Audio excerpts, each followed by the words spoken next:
Hello, everybody.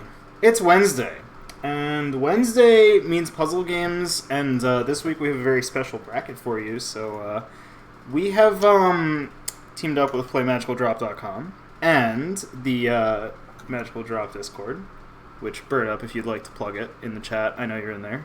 Go ahead. And we're gonna have a little, funny Fool bracket tonight. Fool only. Take all your counter picks, leave them at the door. We're all just gonna, get foolish with it. And pretend it's April.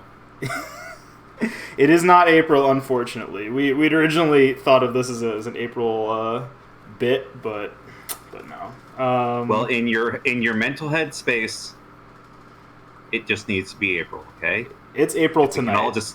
If we can all manifest that within ourselves and each other, we'll be fine.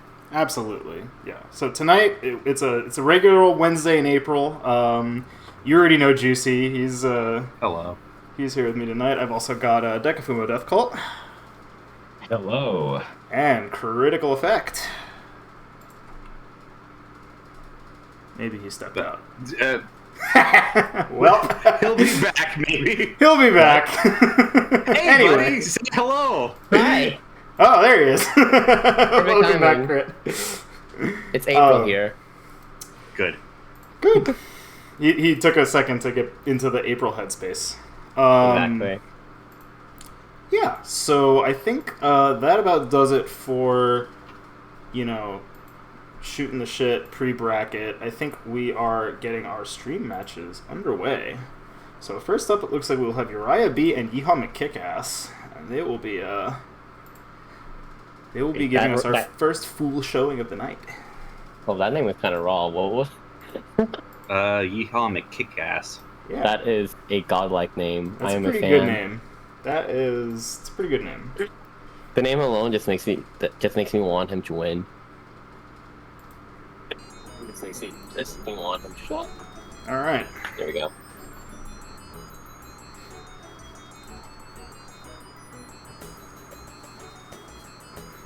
I wonder who they're gonna start. I think they might be Who are they waiting. gonna pick first? Waiting for people to get in. Alright. So, alright, we've got an interesting start on... So, generally speaking, when you're playing as Fool, chains are bad. Because you don't want to send garbage. Unless your opponent has gotten like a really funny board and you're confident that the tiny last bit of garbage you're sending is enough to push them over the top. Garbage is really easy to clear. Can I state one thing? Yeah, go for it. I just learned that Twitch guidelines does not allow you to use the word fool, and I had to stagger the O's in the prediction text. Oh yeah, I've run into that before because I would always try to do a bracket prediction like who will go to losers bracket, but you can't post losers. That's a banned word. Oh wow. I didn't know we were running the banned bracket tonight. No fools allowed. Forbidden bottom. He's banned not because he's top tier or bottom tier, but because of Twitch. Oh, pressure victory for Anryyy here. Oh man. Yeah, every once in a while you can send like a couple of funny ice lines, and the standard Fool zigzags get you have to spend long enough digging through the zigzags that you can, or digging through the ice that like one or two extra lines can roll in and push you over the top. Yeah, it looks like both players have been periodically accepting ice here now. The ice really interrupted things on yeehawmckickass's board, but they are about equivalent on quota now. Could have just let that one fall. Oh boy. Let's see what we got. It's gonna be a close one. Oh, he just needs to let it go! There it is! Alright, yeehawmckickass on the board with this round. Here we go. I think Anryyy 22 overchanged that one. Anryyy B, yeah. Yeah. Again, lots of chains coming out from Uriah. Yeehaw sent a bunch of ice, though, so that actually posed Uriah for a little bit here. He's finally gotten back down to the funny fool garbage, though, so... Oh, yeah, and Yeehaw with a giant fool clear. Just immediately gonna catch up on quota. Yeah, I will say, though, there were a lot of very small clears in a row. This is looking bad, actually. It's getting a little hairy. Oh! Oh! Ah, you hate to see it. If Yeehaw had thrown those yellow orbs all the way in the left column, it would have cleared the ice, unfrozen that green, and cascaded the rest of his board. Yikes. Well. Nope, keep going. You're back. Go back to full.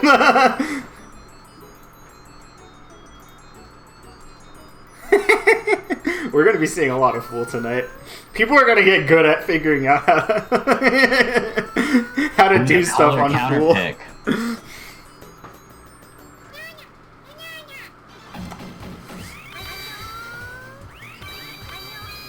And on the bright side, at least this bracket will run pretty quick. Full matches don't typically last that long.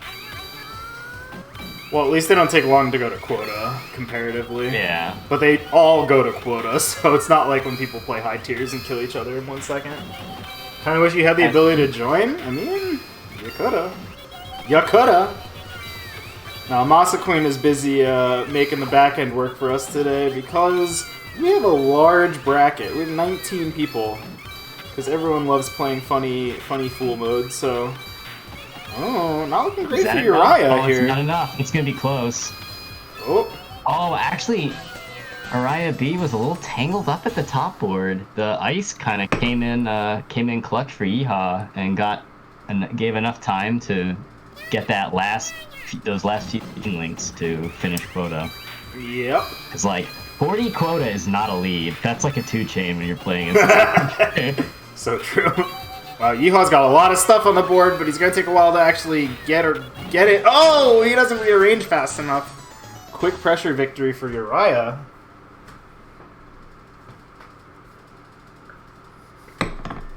Once again, those yellows in the left column would have saved him a layer of shuffling.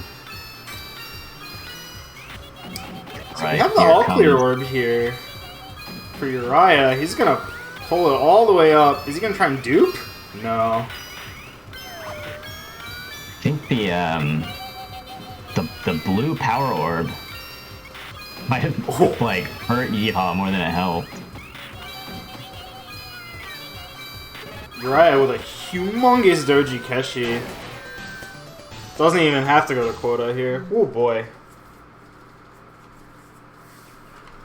Oh boy.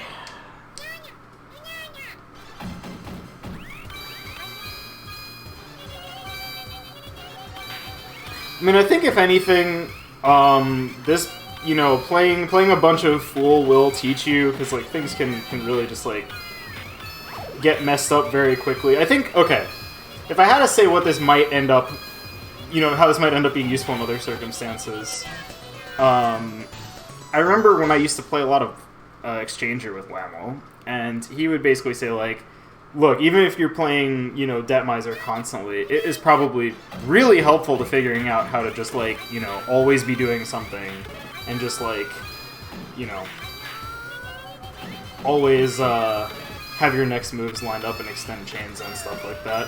I feel like, while extending chains is not the name of the game here, always rearranging stuff so that you can have something, you know, to save yourself or going on. Like, this will help do that. Just because, like, there will always be something there. Like, you just have to find it, but it'll take a lot less time. And in the meantime, you're getting practice with that. So. And there's little optimizations you can be doing to make, like, a chain, like, bridged two like, separate sets of orbs so that it's only one link. Right. Stuff like that. Little time savers that help you on your way to quota.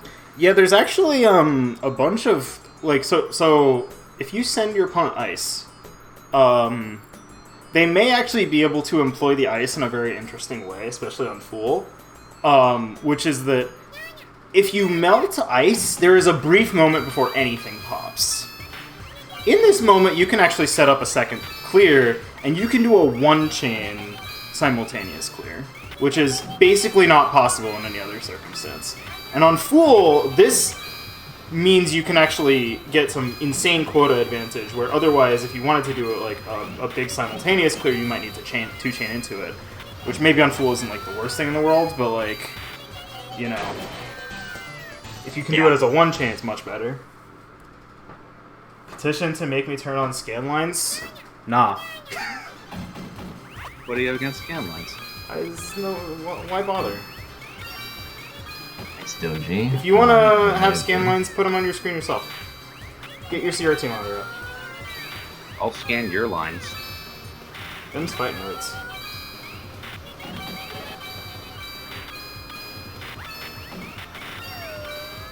But it looks good? Yeah. Yeah. I don't actually really like scan lines look. This Feels kind of faux retro to me. That's just me though. Oh, this one could go down to the wire. Oh, he just has to sit on it! Yeehaw steals it. Okay, yeah, Yeehaw with a good call there, not doing anything after that clear. Again, if you start doing stuff, you know, your quota doesn't start ticking down until you're finished with your chain, so it's very easy to shoot way over quota, especially on a character like Fool where, you know, the wrong clear means you blow up your entire board in like a 7-chain or something. Yeah, it becomes a desperate, you start grasping at thin air as you try to unchain. It's not even a matter of stopping, it's that you have to force it to stop. Yeah. Oh, I think Yeehaw expected those greens to come down. Oh, wow. Okay. Huge clear, actually gonna bring it in range. This might do it, just hang on to it! Steals it from Uriah, oh my god. Yeah, Uriah definitely overchained that one. With only 7 orbs left. Yeah. I think it's the same start as last time.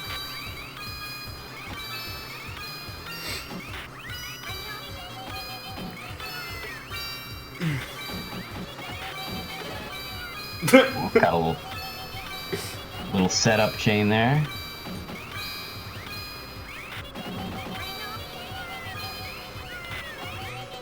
Oh, Yeehaw just taking a little bit too long to figure out what to do there.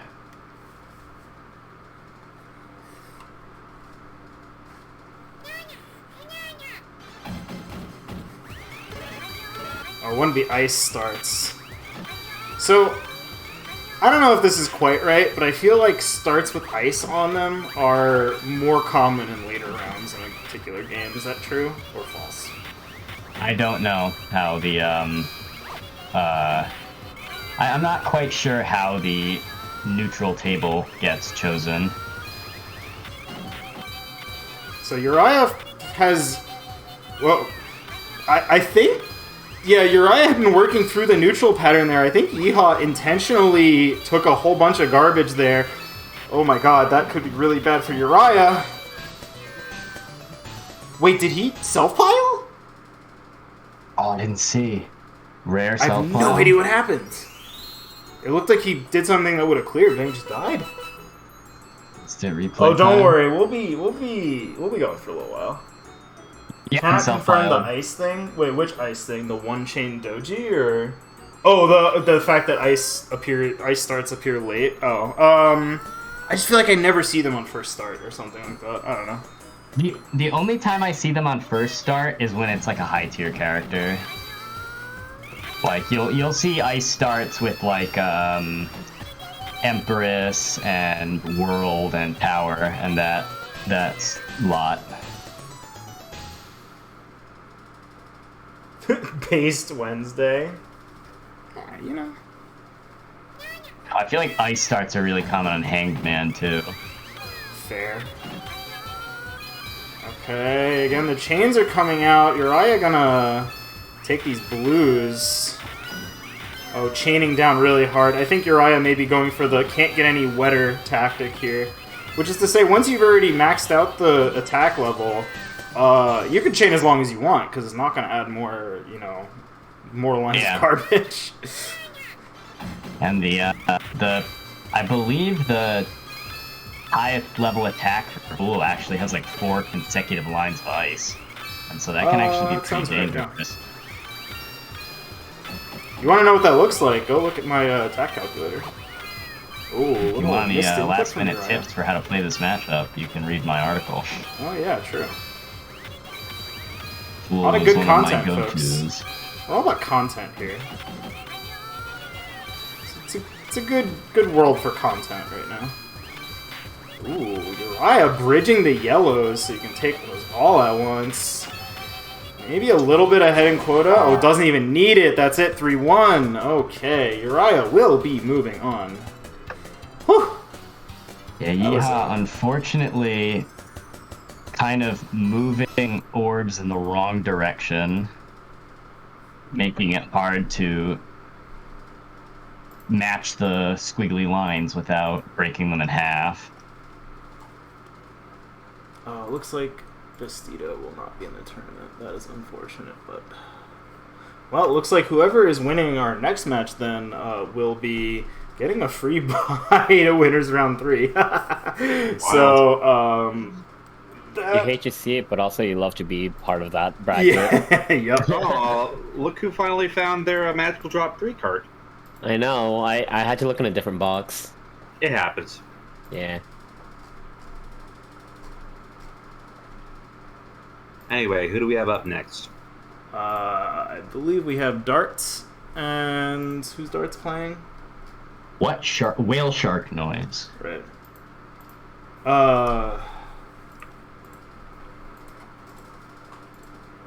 I'm sorry, Darts and who? Whale shark noise, I believe. Interesting. Oh God. Who's the one that made our art for this event? Kayat's been making art for us for a hot minute now. Oh my God, this is probably like one of the best things that I've seen from him. Okay. So I can't say fool, but I can say foolish. No, just do instead of O's, just do zeros.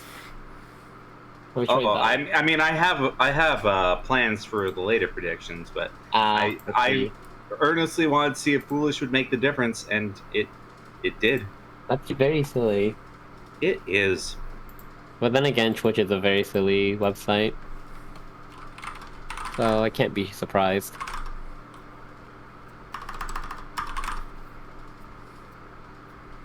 But yeah, no, Cat7 did this one actually free of charge. Everyone should just give him a big thank you because the autistic calling was just too strong this time. This had to be manifest. Yeah. Kaya definitely MVP for this screen background tonight. We love us some disastrously uncomfortable muscle cat. Yeah, absolutely. I don't want to say disastrously uncomfortable. It's very much there. I'll say that. Mm-hmm. So has Darts checked into their match? Yes. Okay, they are not in yet though. So for what Yeehaw is saying in the chat about the input feeling loose, yeah, I mean this game has some funny business. It has DAS. It has DAS, but it kinda sucks. It also has like a couple native frames of input delay. Yeah. So I would say that if you're planning, if you're coming from money, yeah. The other thing it doesn't have that Money does is input buffering. So even though Money's input buffering is a little screwed, it's there. Together they both make one whole functioning game set of controls. Yep, basically. All right. So I'll say this: like for most action puzzlers, like both Magic and Money puzzle, kind of feels a little quirky. I'm not sure. But then again, the one time. I will say it's the feeling of like playing Money puzzle on cab versus playing it online is. I'm not sure if it's some weird placebo thing, but it definitely feels better in a cab. That's for sure. I'll say that much. I mean, I think the online versus offline is not really the big thing for me personally. I think that it's just that with money, it's very easy to get really caught up in the input buffering stuff. Like, there are certain kinds of moves that you'll learn that you basically just shouldn't try in money. And one of those is, like, if you have, like, a deep well in your field, trying to pick something up from that well and put it onto one of the adjacent columns and then go back is almost certainly going to get turned around by the input buffering, so you're going to end up dropping exactly where you start. And, like, that kind of thing is really, you know, that could just be a real mess. So, it takes some getting used to. I'd say Magical Drop also takes some getting used to. I don't know. It's all, you know. I mean, yeah, like, I've definitely, like, no matter, like, what version I've played, like, whether it's, like, you know, the arcade classics or, like, Fightcade or even, like, Cab, definitely, like, going back and forth for, like, the quick swaps, I've definitely had some spaghetti moments where I'm just like, oh, yeah. Yeah, sometimes I feel like I'm moving fast, or, like, you're going past my brain the is speed thinking limit. Faster. Yeah. My brain is going faster than the game allows. I'm just like, okay. Yep. This is very unfortunate. Absolutely. No, it definitely is a game with a speed limit. I would say that the Magical Drop speed limit is lower than the money one. Sort of. I think that mash moving kind of recovers some of it so that you can kind of move about as quickly on each. I don't know. Okay. Oh, misdrop! Really unfortunate misdrop from whalesharknoise there. That's going to be a little bit of a problem. That's called that's the classic Magical Drop. Damn it, I meant to go with the next column. Yeah, it certainly is. I think a couple of us have this theory that certain, like, at the start of every round, the game designates a particular column as cursed. If you try to drop orbs into that column, you will always fail 100% of the time. And you don't know what the cursed column is until you try. But you don't know until it's too late, basically. Which, you know what? I'm gonna be real. I feel like I've definitely dropped rounds because of that column. Oh yeah, the cursed column. It sucks. Oh, the cursed column is incredibly real. Sometimes it's just you'll win an entire game where, like, yep, column 5, it just would not get orbs. Yep, never touched it, but still got there though. Oh boy, they were spending a lot of cash, but whalesharknoise with the self pile there. Not sure what exactly happened. I think they may have thought they had 3 orbs in hand. Probably. Like, this is definitely like Full is definitely like a character where you have to be really aware of how much orbs you're holding, because of the fact that once you go deeper into the pattern, you know, you just need that one stack to clear it through. Yeah, and also, I mean, because the pattern involves a lot of this horizontal line stuff, it means that there's often only one usable color, so if you miscount, you can actually just lose a lot of tempo and stuff and kill yourself. And also, if you actually break your center, that just makes everything way worse than it should be. Yeah. You'll definitely fall behind your opponent in terms of clears and quota, and just also general, just, you know... Everything. Everything. Like, you just lose your tempo. I mean, well, think about it. Like, you lose your tempo, you lose your, like, pacing for a quota. Like, good luck recovering from that. Especially when this game, like, one chain, all of a sudden, there's, like, a 50 quota difference, you know? Yeah, on this character, definitely. So, Dart's kind of doing a bunch of splitting his stack in half here. Let's see if he can recover. Yeah. Okay, does manage to get the big green clear, actually blowing his entire board up and catching most of the way back up on quota. Actually getting the pressure victory after that. Okay. Yeah, whaleshark. Yeah, it's very... like, even if you know, like, understand how the pattern works, you know, you have to play this game of how much cash do I want to spend versus how much resources do I want to leave for safety. Yeah. Yeah, it's definitely in some ways, I mean, I know that you've mentioned similarities or maybe, like, tactics picked up between this game and also Paneled Upon. Both of them have this sort of I don't want to say mechanic, but well, I think that's 3-0 darts, right? Yeah, it is. Yeah. Okay. All right, good Is it job. like the to macro darts. versus micromanagement that you have to play? Yes. While having to deal with someone yelling at you in the background. That and also like if you blow too much of your stack, you may actually be in a really bad position when the next wave of garbage comes. Like in Panel to Pond, this shows up in the sense of like you might actually just get locked out. Like you might accept like a screen's worth of garbage, not have a clear, and just have to sit there until you die. In this game, it's a little bit different. Like what'll actually happen in those cases is potentially like you get a bunch of ice, but you can't clear the ice because you don't have any orbs. So you don't have 3 orbs of one color on top of it, and then you just like it blocks you, and you kind of have to try digging through it, but that's really hard. It's really slow. So it's not gonna. And that's before accounting for the different damage patterns that exist.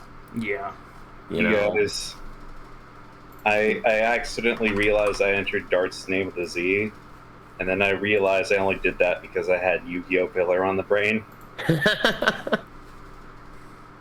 I'm so poisoned tonight.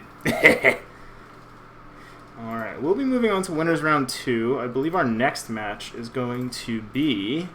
who is our next match? Sheridactyls and Ty. Okay. Boy. So whenever they get involved, that's going to be... Investido is out, so Darts will be passed on actually to winners round 3 to fight the winner of Anryyy and GLMD Grilson.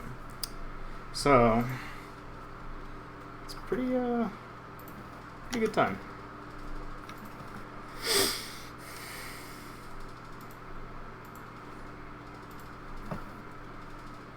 Okay. Just waiting. Sheridactyls and Ty 860. Here we go.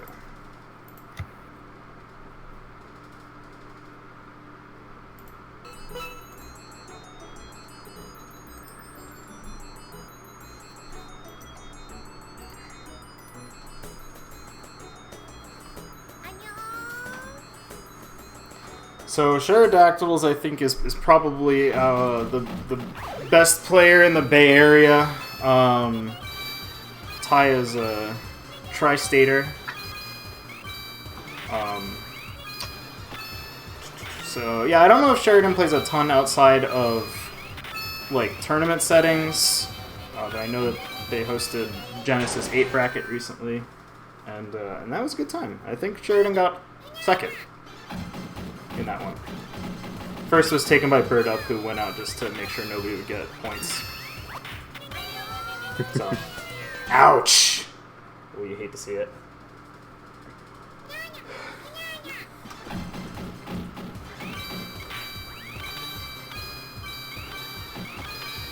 But yeah. Sheridan, a veteran of the scene. Ty, relatively newer to MagicalDrop, but very good at panel. And of course, we've talked already about how panel and MagDrop share some of the DNA. So when those brain cells start firing, watch out for Ty. Like definitely, this is just an issue of Ty not understanding how Fool works as a character, because you can see him definitely clearing a lot more center early game, but now I think they're recognizing, wow, this character's dumb. Yeah, I mean, I think that some of that may have just been mistakes, because Ty has definitely counterpicked me to Fool and won before. So, I remember when Ty was first starting, I gave him a tip of a lot of people don't know how to play Fool, and they don't know how to play Father String. Yeah. So I suggested if he wanted to try like catching people off guard, switching from like the lowest of the low tiers to the highest of the high tiers. Say yes, the counterpick meta. You love to see it. Yeah, I mean that's also the Roderick counterpick strategy. I think that time Ty just pulled up a lot, and then Sheridan kind of caught him off guard. It's one of those circumstances where oh no, it happened again. Oh man. Yeah, okay. I think he's so like we've mentioned with the whole mag drop panel thing. So like one of the big things in panel is like bringing down your board a lot, so you have a lot of resources to work with. But the thing is that in some instances, you know, chaining is kind of lenient in panel. It's not. If you don't get your first 2 or 3 hits in, especially in the full ditto, oh lord, your board is just gonna be filled up, and you kind of, if you lose your footing for 1 second, you kind of get bodied like what we saw in the last round. Yeah, although it looks like Ty has managed to actually transition into the mid game quite well here. Way ahead on quota, actually gets the pressure victory as a result of it. I think that maybe, like, Ty is like, maybe trying to combine pulling up a lot while also attempting to tank a bunch of garbage, and you have a really tight window if you're gonna try that, basically, where, like, it may just not work. You may have to, you know, find plan B very quickly. Yeah. Oh, and then we have an awkward situation like this where we see a lot of, like, specific ice colors. Thankfully, Ty's able to dig out of it. Yeah, Ty actually with a pretty smart dig there. Getting the pressure victory again, okay. Yeah. Alright.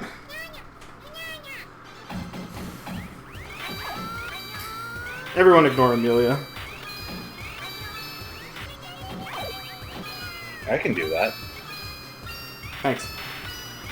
Alright, big opening clears by Ty this time. Actually pretty smart ice too, but he needs to not die here! Oh, the column 1 misdrop. You hate to see it. Yowza! Alright. Yeah, again, I'd see Sheridan also going for 2 chains here. He might actually be doing this because he is counterplaying Ty's specific habit of pulling down really hard, though. Because otherwise, that is, like, really not what you should be doing on this character. Yeah, like, Ty's openers have always just been relatively weak. It's just when he starts getting, like, those first 2 hits of damage is when he's actually able to start moving. Yeah. Yeah, again, I think he is attempting to draw out garbage and then punish it. Yeah. And just, you know, again, if you mess up, that could just be the end of that round. It could just be that, yeah. Yeah.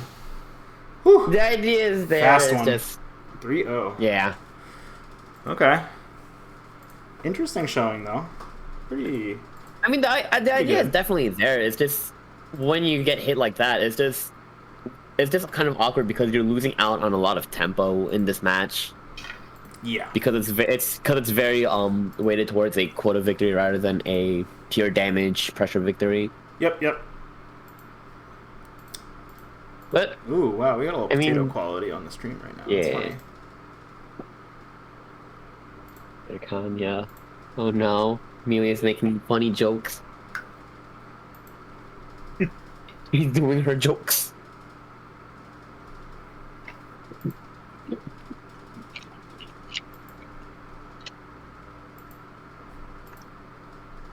Okay. So who's our next stream match? It's going to be Multiball and Star Cutter. Okay. So this should be a good match, I think.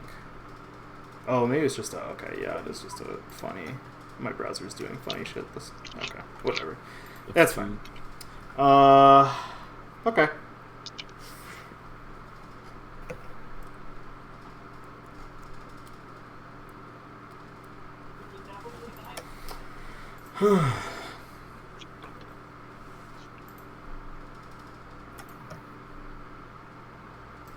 They are in.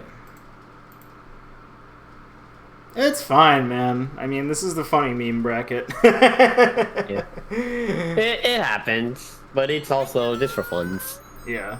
Although I will say, I mean, Fool is very funny because playing Fool wrong still gets you punished very much, like, almost instantly. In a way that, like, with a lot of other characters, you could still recover. But, like, if your opponent is doing, you know, reasonable stuff, then you just lose so much time with every mistake. So, you know, I mean, it is a as much as Fool is, like, the lowest of the low tiers, it's a far more punishing game than that like, would make it sound like. It's an awkward dance. It's an awkward dance is what the Fool match is. Like, if you fall off hard. Yeah. So, Multiball, also I believe a Bay Area player. Generally speaking, I think, like, goes close to even with Sheridan, but not quite. Starcutter, relatively new player on the scene, I think. They got some sauce though. I mean, I was about to say new player, but definitely knows what they're doing with Fool. Oh yeah, knows they're doing with a bunch of characters. I played them recently, and they, you know, pretty good. They are schmoving right now. Man, are we gonna see another pressure victory right here? This is like kind of a really funny stack for, might, honestly, yeah. for Multiball, yeah. Wow. Yeah, because I think when they started cleaning up, when they were starting forced to clear up, their garbage was just kind of messed up. Yeah, so there I think their some tempo. ice in there. I didn't see. Yeah. Yeah, there's some ice here too, and it's actually interrupting some of the lines. Exactly. Okay, yeah. Now they got clean stacks overall. The green, yeah, no, it's fine. Oh yeah. Oh boy, that's a big clear. The 3 clear is kind of not what you want to see here, but again, pretty close on quota. Alright, yeah, making sure that that becomes a 3 chain instead of a 4. Alright, Multiball able to clean it up on quota. Again, I expect that Multiball is also a good enough player to be watching the quota counter. Yeah, for sure. I don't know if like Starcutter has quite learned to do that yet, but because you can be very good and still not, you know, be paying attention to that yet. Like, I mean, it's a weird thing to like practice. Skill. Yeah, it's a practice thing basically. That being said, in that game, last game specifically, I think Starcutter was just sending a little too much damage and just kind of gave Multiball way more tempo than they needed. Wow. Huh. Multiball living on the edge. Both players like just stuck at top board. Yeah. Multiball was at some of the pre-COVID MD3 events. Okay. Yeah.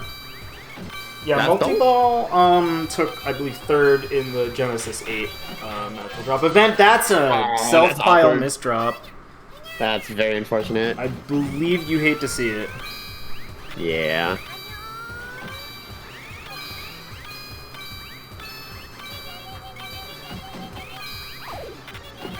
Okay, yeah, good patience on Multiball right now with these staggered drops. Oh, the greens came in just a little bit too late, so now, again, Multiball on the not getting any wetter strategy. If you already messed up and started chaining for too long, you might as well just continue chaining until you've cleaned your whole board out. Until you've hit that 8-line limit. Yeah. Okay. Again, pretty exciting one so far. I don't know if Multiball explicitly popped that red at such a time that it would chain as little as possible, but that's certainly a thing you can do. Starcutter going for a little bit of a longer chain here. I think they're forced to because of all the damage that they were taking. Yeah. So they're just I think Starcutter has stranded themselves to like too far up the board. Multiball just Multiball chaining too hard! Okay, he manages to sneak it anyway. Cascades, though, almost cost him. Yeah. So Multiball did a lot of breaking chains in order to try and keep things at 1 or 2 at most that game, actually, which was very smart. Definitely avoided sending a bunch of trash and managed to keep Starcutter behind on quota for just long enough that even though, you know, sitting at 1... I mean, when you're sitting at 1 and you have to clear something on full, it's always like, you know, heart rate at 500 at that moment. It's way more stressful than it should be. Yeah. Because, like, I'm right there, but I have nothing to work with. Where do I go? Yeah, it's like, no. Like, I know that it's quota 200, but, like, I'm playing to 250 now. Yeah. Oh, very... But this is going to be a close... Oh, he stuck it out! Well, sneaking out with the quota. Under. Oh, man. Yeah, that really fast, you know, Doji Keshi at the end there from Multiball made the gap up, and he just picked up his orbs. Oh, Starcutter, what are you doing? Huh? Oh. What happened? Multiball accidentally picked Magician. Magician, yeah. Oh, I see. Oh, that's funny. It happens. That sucks. Alright, yeah. I mean, unfortunately, this means Multiball's gonna lose a little of that sweet elo, but it is what it is. Yeah, just don't mash. That's it. Actually, I guess you're a player when you're allowed to mash. Yeah, I don't know how he ended up on Magician, because you have to move off of Fool to get Magician. Right, yeah, I was thinking about that. I don't know. Okay, we're back in it. Right. Oh, spiked Fire out. of red on the left. Yeah, I was just paying attention to that left Let side. it go for too long. What's Yeah. Is there a problem? I think those are my dogs. What you hearing? Oh, I can't hear anything actually. So, Multiball actually picking up those greens to, you know, try and set off a chain afterwards, but they chained anyway, so ended up with 3 stranded green orbs. Not ranked yet, he just wants to get those 10 games in. I mean, yeah. I mean, you'll still lose or gain elo. It's just you lose or gain a lot less for your first, for your placement matches. Okay. Ooh, a little mash moving? A little mash schmoving? For Multiball? That is what the kids call it these days. Yeah, again, lots of one-chains. Alright, starting to accept the garbage. Still gonna one-chain for now. Yeah, waiting for like that sweep pattern to just come start rolling in. There it is. Oop. Okay, Not too intentionally much breaks damage, it. but yeah. Now we're good. Again, Multiball very ahead on quota right now. Just has to keep the flow going a little bit here. Yeah. Okay, that green group looking like the ticket. Okay, actually going that to... should be it. Yeah, there you go. Luckily, didn't have to worry about the cascades. So it was almost entirely on top of the board. Sorry to hear that you're having technical difficulties, the Omen. We will see you next time. Thank you for trying to come out anyway, though. Oh, this red power orb is going to do so much to Multiball's board. I'm surprised he even dropped those orbs afterwards. No point. Could have just waited. Yeah, he's definitely cutting chains. Yeah, right. Starcutter trying his hardest to catch back up. Oh, this is dangerous. Single chains might not be enough. Yeah. There we go. Okay, 3-1 with the funny accident game in there, but pretty good showing from both players. Again, maybe Starcutter maybe just lacking a little bit in matchup knowledge, but otherwise, I mean, you know, definitely had speed of matches. Yes. On Multiball there, but absolutely Multiball with the little bit more versed in the matchup. Yeah, understood the strategy a little bit better. That is my take as well. But Starcutter again, relatively new player, has a lot to learn, and will probably be a problem in the future. You know, I'm just saying. Okay, so I think that about cuts it for winners round 2. We should be moving on to winners round 3, which means you know, I know, you know that I know. Guess what match is next? Is it Deka and Leonant? It is. It's Deka and Leonant, folks. Oh my gosh. Can't believe it. It's like stage 7 in the Soul Calibur 2 story mode, or your fated battle. Yeah, I was about to say. The 4th rival. Good times. Good times. Okay. So Deka's mic is still hot, so you can hear his cries of joy and of pain. You'll be hearing his thoughts in real time.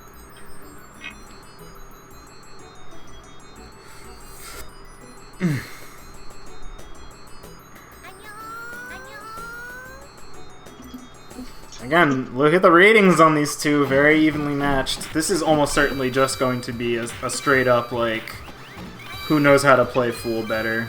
I know that Deka has studied Fool quite a bit. Okay, first garbage going to Leonant. He does also chain really hard after that.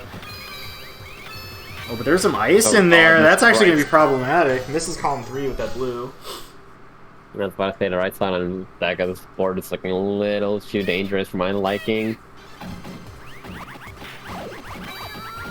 Oh my god, he's going all in. That was a one chain off the power orb. Let's go. Oh my god, great. Also, really good knowledge by Deka that he actually wanted to keep those orbs in a group of 3 2. orbs. Oh, that's not enough! Oh, God. I was just waiting for it to go off. Like, why isn't it going off? Oh, counting to 3 problems. It's the hardest possible thing. Puzzle games, really, it's so hard. Counting to 3 is so hard. Okay, 2 chain coming out. Counting to 3 isn't hard. Matching colors isn't hard. But it's when you do both at the same time, it's when we struggle. Oh, it's just impossible. Exactly. Okay.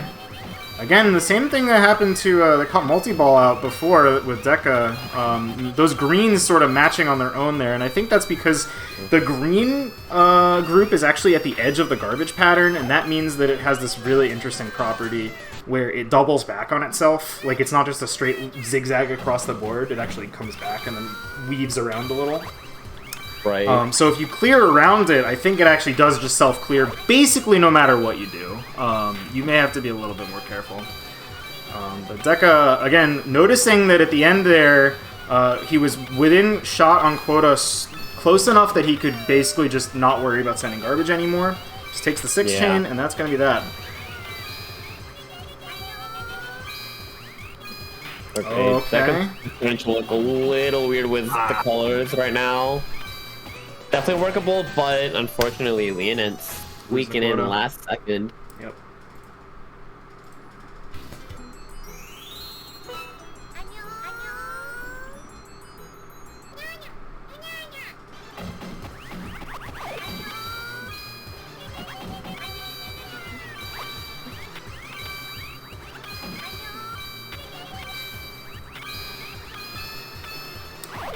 Okay.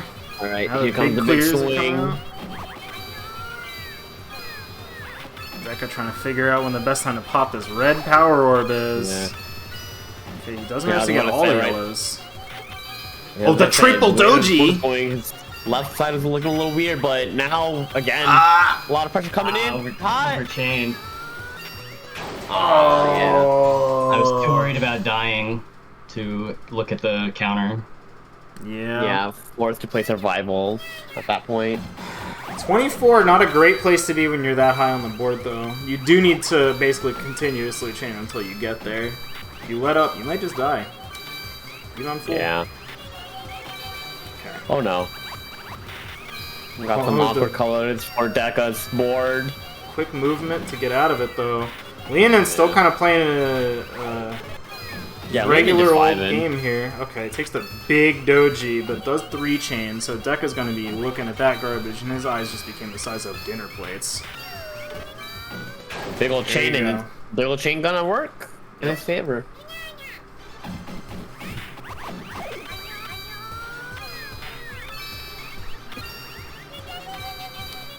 Yep.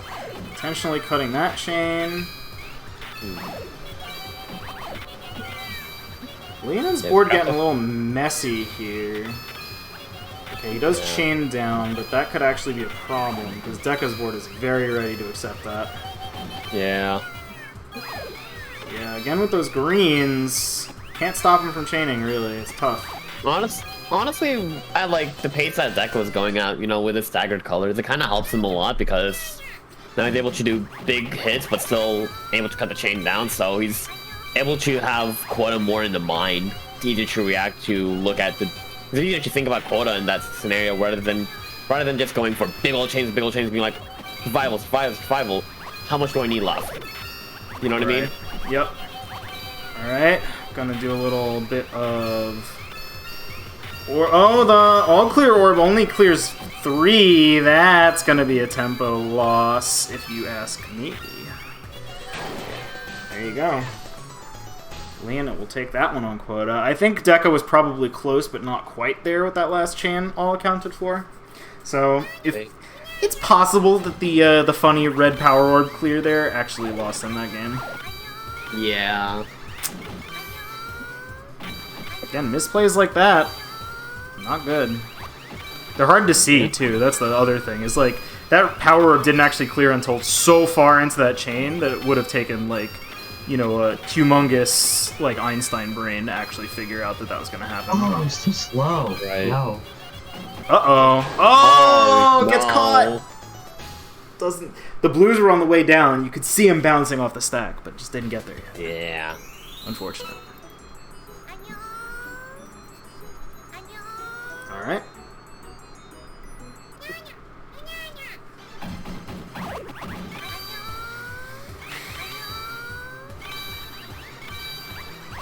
Yep. We're doing one chains, friends.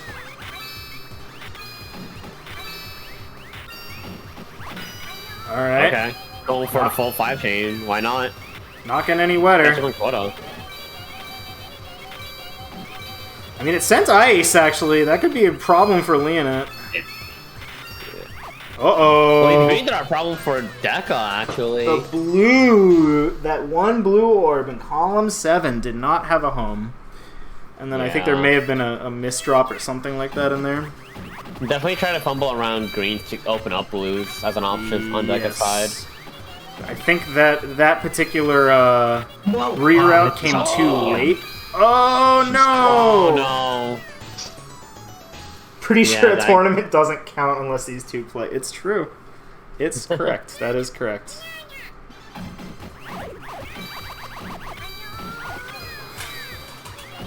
Oh, A lot of resources getting burned. Red's kind of awkward for Deka right now.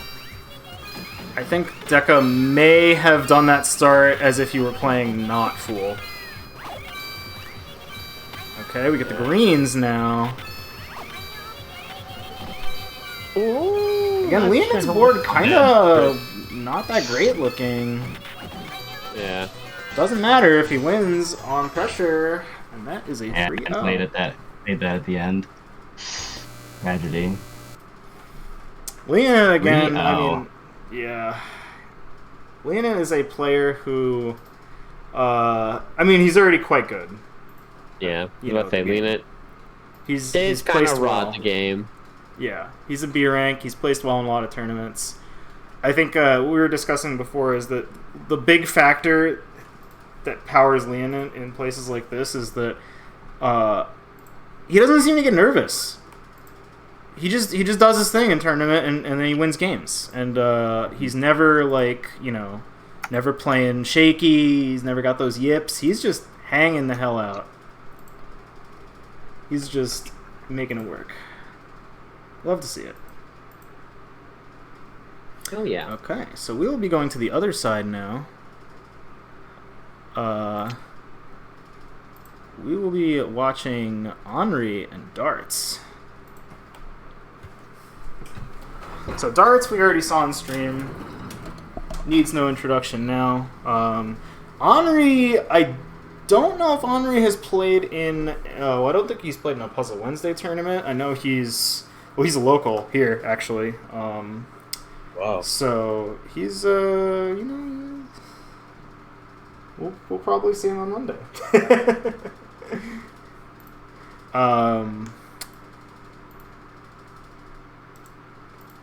But yeah, pretty good. Has played a bunch lately. Making a name for himself in the lobby.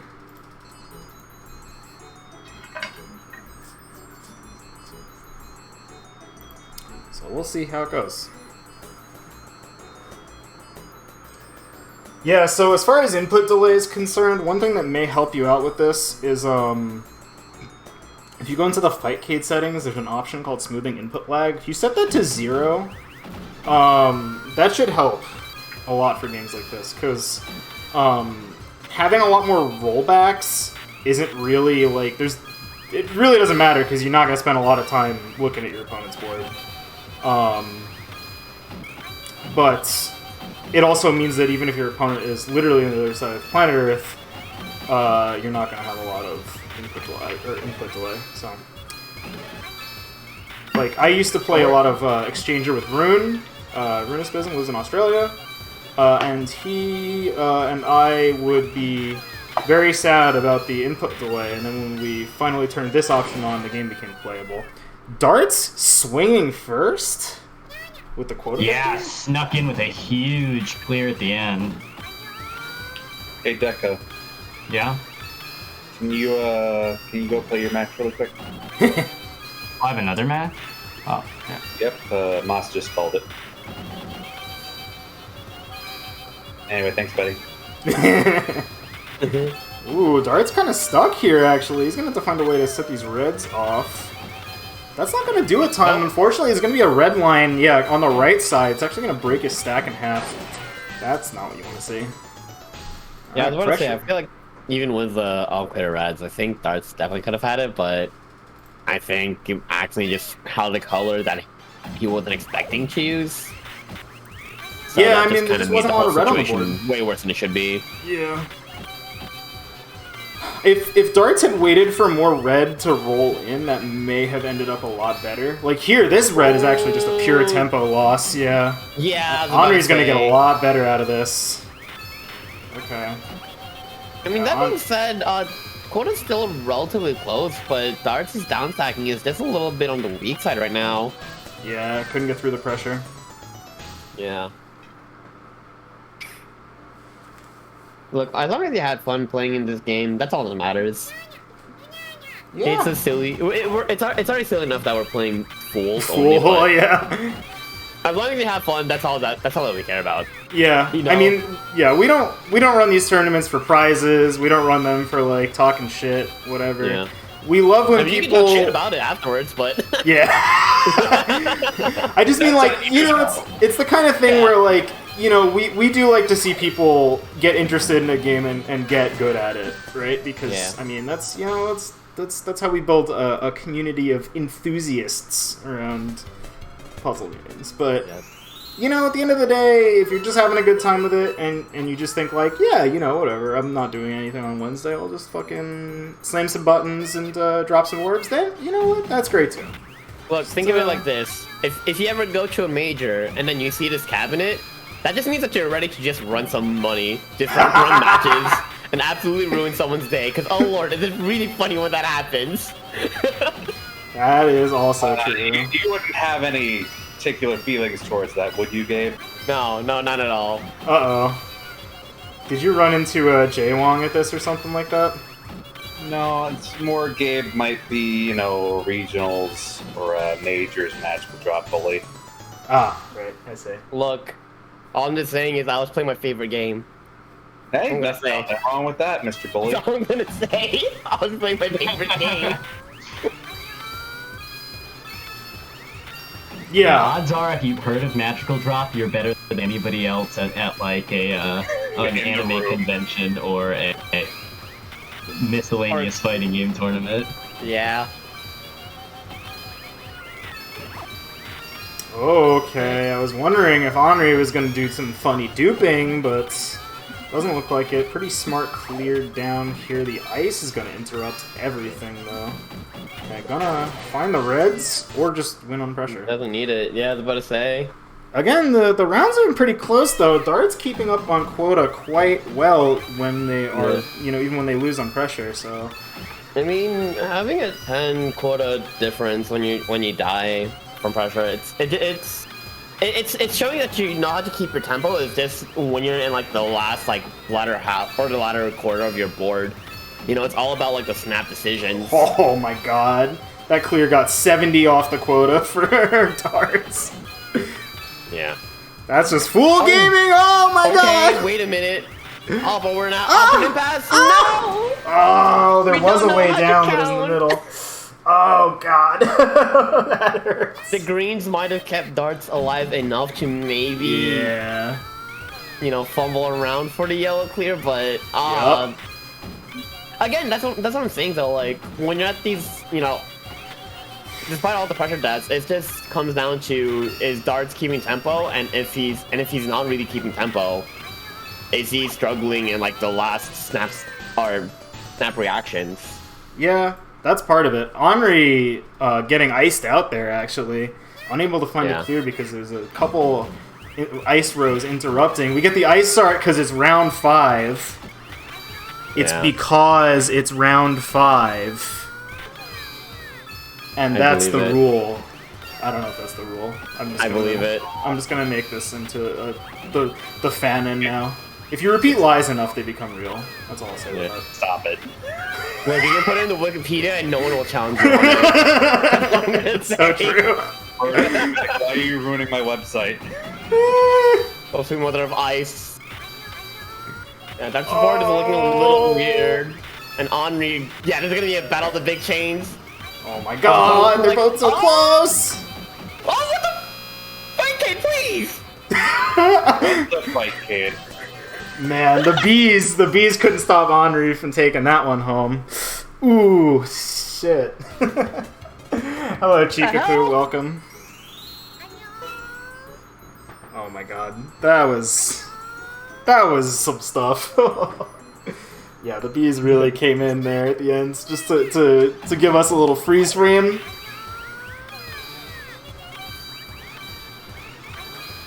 Trying to show us off photo finish. I don't mean why, but thanks, I guess. Anryyy doing a lot of chains here.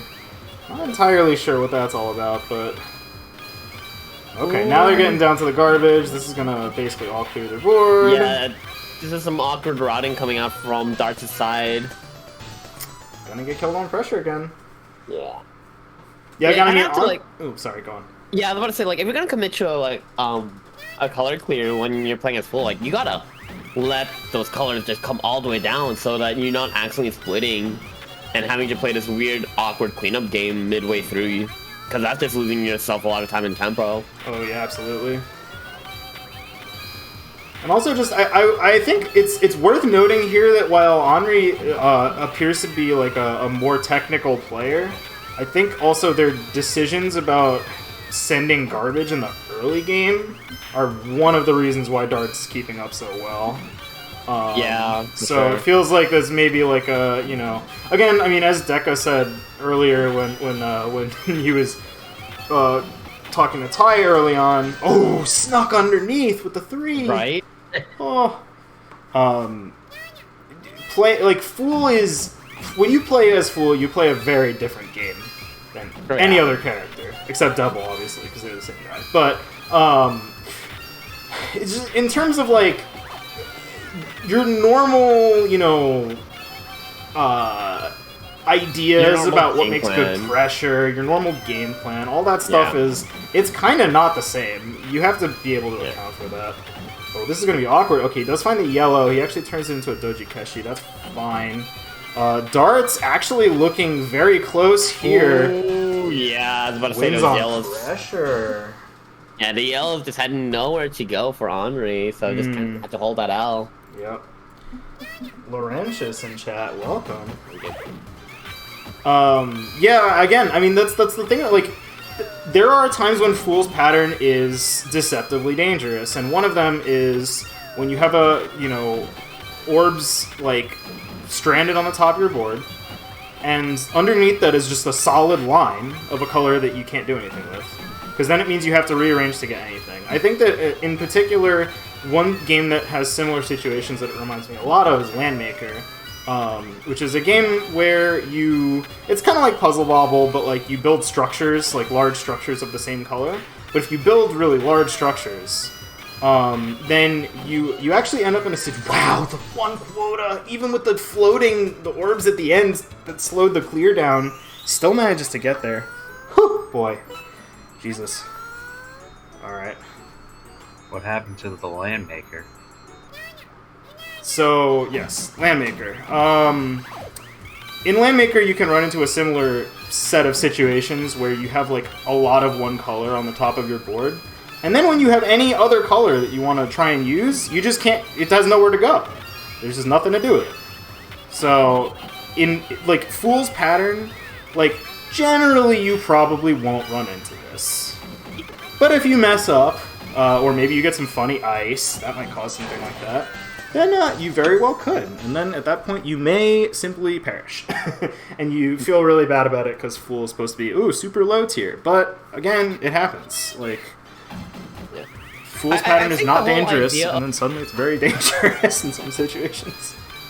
I think now with the whole game being all about forced mirrors, I feel like it's kind of disingenuous to say low versus high tier. Yes, it's definitely a holdover from ye olden days. Yeah. Oh yeah, no, absolutely. But it's just like it's less becomes about like tiers and more just kind of like matchup knowledge, or not more like knowledge checks. In all honesty, game knowledge. Yeah. Yeah.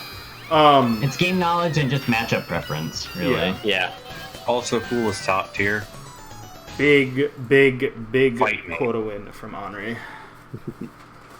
Yeah, I mean, there's been some movements in the community to drop high versus low tiers in favor of something slightly more descriptive, like quota versus pressure, basically. Yeah. So, I mean, I don't know if that necessarily changes much, because in this case it's still like, oh, Fool is an extremely quota-heavy character and you die to pressure, and then you still feel bad. But for certain, there is that that note at the end about how tiers if you are don't kind know of how weird. to play around the character, you know, Yeah. especially in a mirror match environment, what's the point of calling it a tier? Yeah. Yeah, it's definitely old school terms that have just continued into the present. Anryyy 3-1 over darts. Yeah. But that was really quite a slugfest.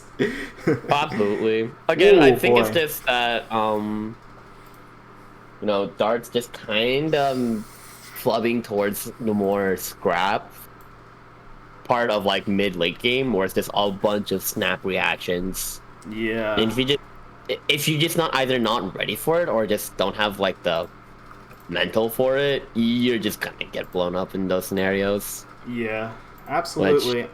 Yeah, I know the feeling. Yeah, oh yeah, for sure. It can be rough. All right, looks like we are heading over to winners semifinals. Butzbb versus Leonant now. That's scary. Yeah, so both these players representing Mexico. Both of them have that hot B next to their name. Some of the most tippy top tier of Magical Drop players. Both of them were in Magidoro Masters, actually. Butz, I believe, was the 4 or 5 seed in that. Leonant the 7 or 8. But again, it's the invitational for the best players on the planet, so being in it at all, of course, incredible achievement to make it there. And again, Leonant just strong across the board. Butzbb had like a really big glow up mid to late last year. There was a time when I could take games off of him. It's so far away from that now. It's just, you know, he managed to wrangle whatever in his brain makes him completely invincible at Money Idol Exchanger and just turn that into being a machine at this game also. And it works out. He's incredible at both.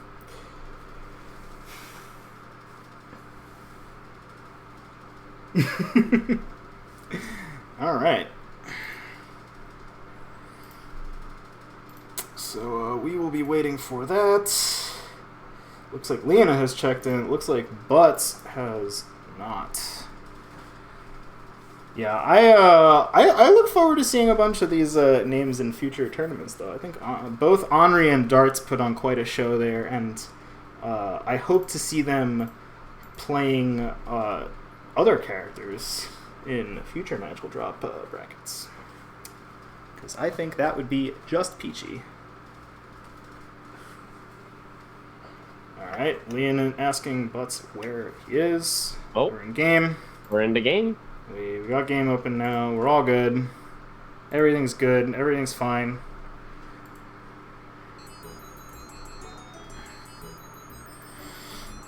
I think Butzbb is, according to my stats, the 3rd highest rated person in the lobby.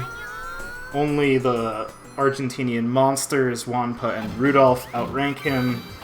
So we will see. We will see how the how good his matchup knowledge is here. Going all the way down as far as the board can allow before Butz pops that rainbow. Well, so Yeah. one interesting thing about the rainbow orb in this matchup versus other matchups. Oh, killed on pressure?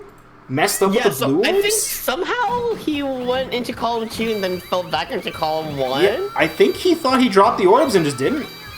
Probably. This the cursed column. It's This sticky cursed, finger yeah. Strike again. You're right.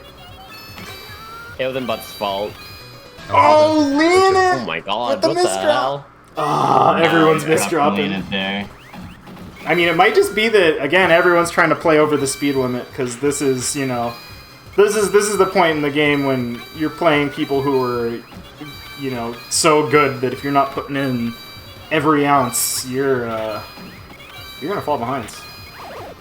Yeah, it's like, at a certain point, the tier of pressure no longer matters, because you have to play so fast and so aggressively to keep up with your opponent that you're essentially pressuring yourself.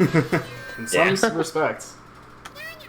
Okay, Leonant taking the round on quota that time. Yeah, just good clean play there. I think Butz just came in with the garbage a little bit too late.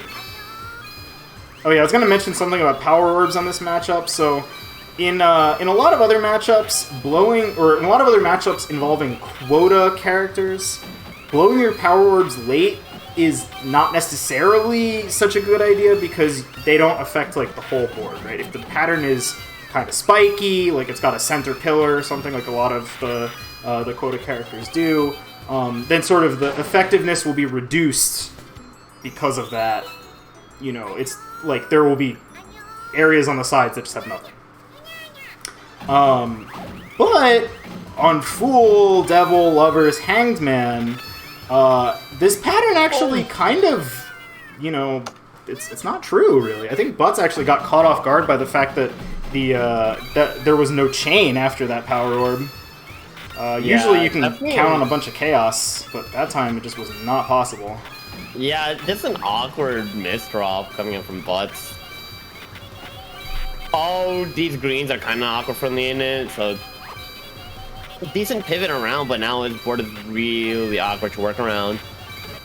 Oh, manages to recover with that blue match, though. Back on track. Butz is very far ahead, though. The green Doji Catchy. Yeah. Oh, but... Yeah, I was about to say, that one hanging red from Leonant kind of lost tempo. Just from all of that awkward shifting around. Again, I mean, Leonant did take the first game here, though, so... Yeah. Doing quite well Leonant may have himself. dropped that round, but this is not to say he is playing out of his mind right now. Yeah, he's definitely, in general, playing very smart, showing a lot of matchup knowledge. Yeah. Just playing some good-ass magical drop. Yeah. What's up? No, I was about to say, just playing relatively smoothly all around. Yeah, wow. But, ooh, wow. Yeah, Leonant got kind of hung up there. Garbage to Butz that time. He also kind of hung up his own board in the mid-game there. And then Butz just took off after that. Okay. Again, these early pressure victories from Leonant, you know, Butz needs to play a little bit more conservatively, maybe. Yeah, no, Butz has probably been giving himself probably 3 rows worth of leeway, you know, at round start. Oh! There it is again! He dropped the blues, it didn't go. I think it probably pushed over the top and then the orbs disappeared. And Leonant on the verge of giving Butz the hands, the 30? Yeah, no way, right? Butz's orb got cannibalized. Yeah. He threw it down, but it disappeared off the top, and it was a power orb, so it especially hurts. Yeah.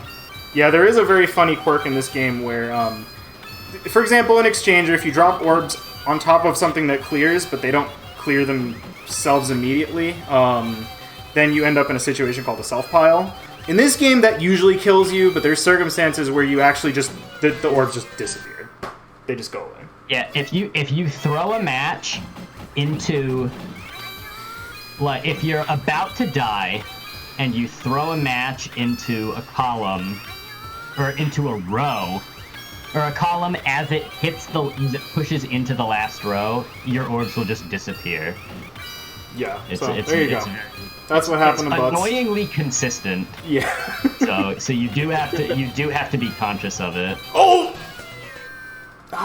Both of them actually kind of in weird situations there. Leonant was busy making really small clears in 2 chains, and that actually could have been really bad, but it looked like Butz was just barely not fast enough to actually do what he wanted to get out of it. Oh lord, it's left column. Okay, Leonant is out of trouble, but definitely swinging first for this match. Butz definitely has the way better tempo and control of the board right now. Yeah, although he may have actually lost it there. Yeah. Oh, I was gonna say, I think Leonant might have made a little bit of a tactical error, not just letting a full, like, 8-line board come in, but Butz was far enough behind that Leonant could make, like, another full 2-chain and still get Yeah, right now Leonant is just kind of going for the throw right now with how huge this chain has been going. Kind of leaving these greens hanging, though, so... Gonna be a little awkward to work around. Yeah, But's actually breaking his chains in some very weird ways right now. I'm not sure that's good. He is ahead on quota. He is probably going to take this round. He does need to... Yep, there we go. So... Alright, But's fighting for his tournament life. Well, not tournament life, his winner's bracket life. Sorry. Making bad lore in chat. Oh, yeah. I'm upset. Look, it's something in the water here. People say that the New York water is really good. And what they mean is it's really good for making bits. I don't even want to know how to translate what I just heard. The New York water being good? There's one after that, but okay. Oh, bits? Oh, we're doing bits like here. a comedy bit. Yeah. Whew! But's squeaking out there. That's not the only thing the water is good for? Who says that? Who says what? About New York water? Everyone says about New York water. Have you ever asked a New Yorker why the bagels are so good? Please go do that when you have a spare moment. Old view, she was saying that New York is real. The pizza, too. It's all in the water.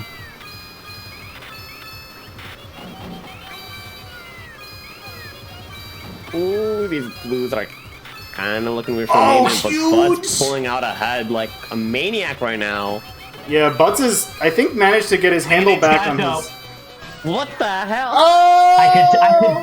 I could tell from the number of lines he had just cleared in that chain that he had that one. Yeah, it was, I think Butz may have actually cracked some ice, and that slowed down his one clear enough that... I think it may not have chained, but it just delayed the clear enough. That really hurts. We love frame. We love frame disadvantage in our puzzle games. Oh yeah, absolutely. The best part that fighting games and puzzle games are the same genre. They are the same guy. Alright. But's going way over there, maybe a 220 or 230 and still getting it. This is a bit of an awkward start to pop the rainbow orb with green.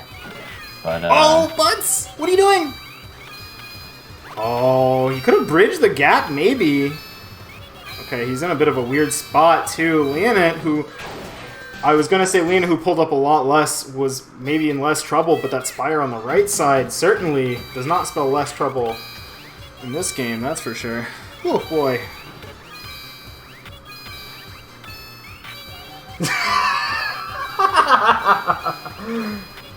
Well, what the... You know what? Cat is just an experience at this point. I definitely didn't contribute anything. I know you didn't, but yeah, Chad is definitely being Chad right now. I late game juice. So now we got the round 5 ice. It's real. I'm telling you, it's real. I think it's disturbingly consistent, isn't it? It's real. I think I noticed that last round too. Yup. I think it happened. I think it's real. What the hell? Look, both me and Lamel can't be wrong about the same saver right there. Yeah.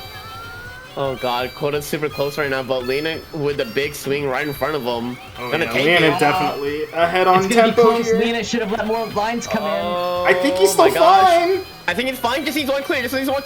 Just Just sit! Leonant, what are you doing? Oh my god! He almost threw it away! Yeah, I was about to say, my man needs to catch something quick and not chain anything more. Oh, Jesus fucking Christ. Leonant 3-1 over Butzbb. What an upset. And I was about now I don't feel so bad. I was going to put 1,000 elo on that. Oh my god. What an incredible match. Again, very, very good play from everyone there. Again, Leonant just a monster of steel nerves. No matter what, he's just making it work out here. Leonant absolutely coming in with the clutch factor. Absolutely. Like it's a real skill to have in anything 100%. Competitive. 100%. And I believe we will be moving to the other side where birdup will play Anryyy. And again, they're you know, this is a little Brooklyn battle over here. Definitely some we're gonna scrappy gameplay coming up on our alley. Absolutely. Spend your elo, nerds. I will. I wanted not. you last game. I will do no such thing. Can I even do that? I'm gonna break the elo economy real quick. Oh yeah, you love to. I see everyone putting the 10 on Anryyy. Look, if somebody's gonna drop a fat stack on birdup, you gotta go the other way. Just the payoff is too. I mean, if nobody else is gonna bet. Yeah, absolutely. All right, so I think last time we saw Anryyy kind of playing a lot for chains, and you can score, of course, pressure victories that way. I feel like birdup has a little too much game knowledge and just I think he's too used to it for that to happen, but quite close. 0-9 here. Not to say 9 difference is not that big of a deal, so definitely showing that Anryyy is trying his hardest to scrap as hard as he can. Oh yeah. Trying to make sure he maintains tempo throughout the entire set. But right now he's losing all that tempo. Does have the queen staircase to work around. Okay, actually finding his way down quite nicely. This is gonna full clear his board, but wasn't really like a super fast way down, so unfortunately he's gonna be a little bit tied up in terms of tempo, but I think birdup also had to try not to die, so yeah. Actually birdup slowed down a little bit too. Again, 0-24, Raspberry Floof is not in bracket tonight. Juke, I am sorry. I feel like it's been a while since we've seen Raz in a mag drop bracket. Just going ham with that one. Whoa! My lord. All the way up.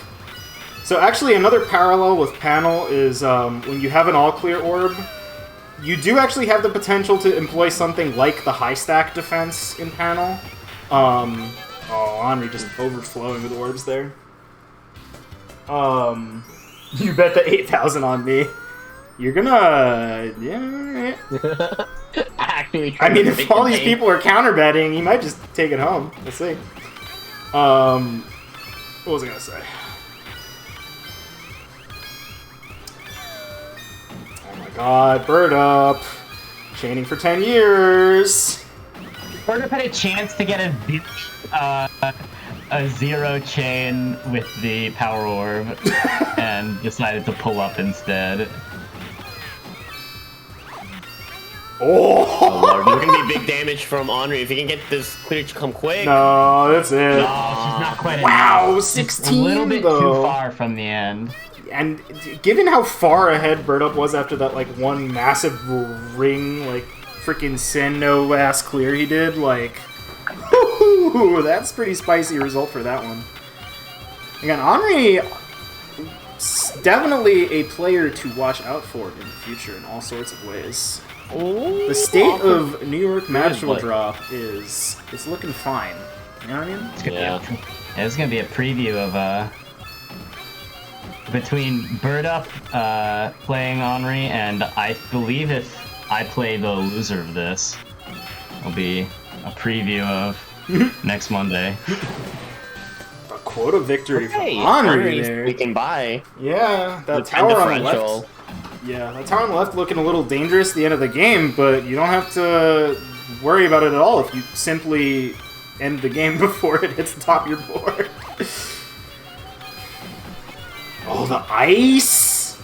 Okay, that kind of ruins. Just ice clear. Yeah. Red was absolutely the right color to use. Yeah.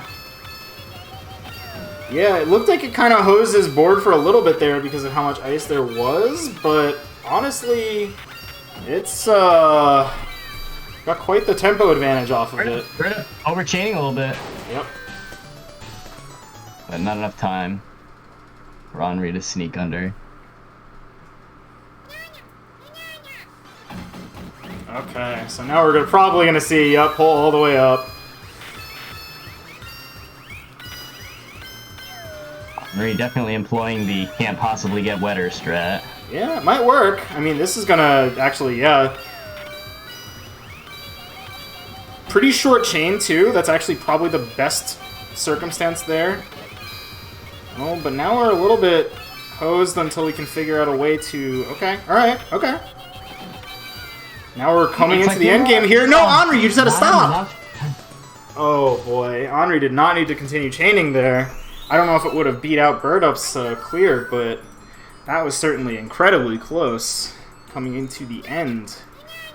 Whoo-hoo, boy. I think Anryyy should have... If Anryyy had let maybe 1 or 2 more lines flow in before popping that second power orb, it would have been enough. But maybe when you do that, you run the risk of throwing into the last line and it just disappearing. It's an awkward gamble at that point of the game. You just kind of have to bet everything all on this throw. I mean, but we know from anime that if you say, I'm betting it all on this throw right before you do that, it's guaranteed to work sneaking in again. Yep. Yeah.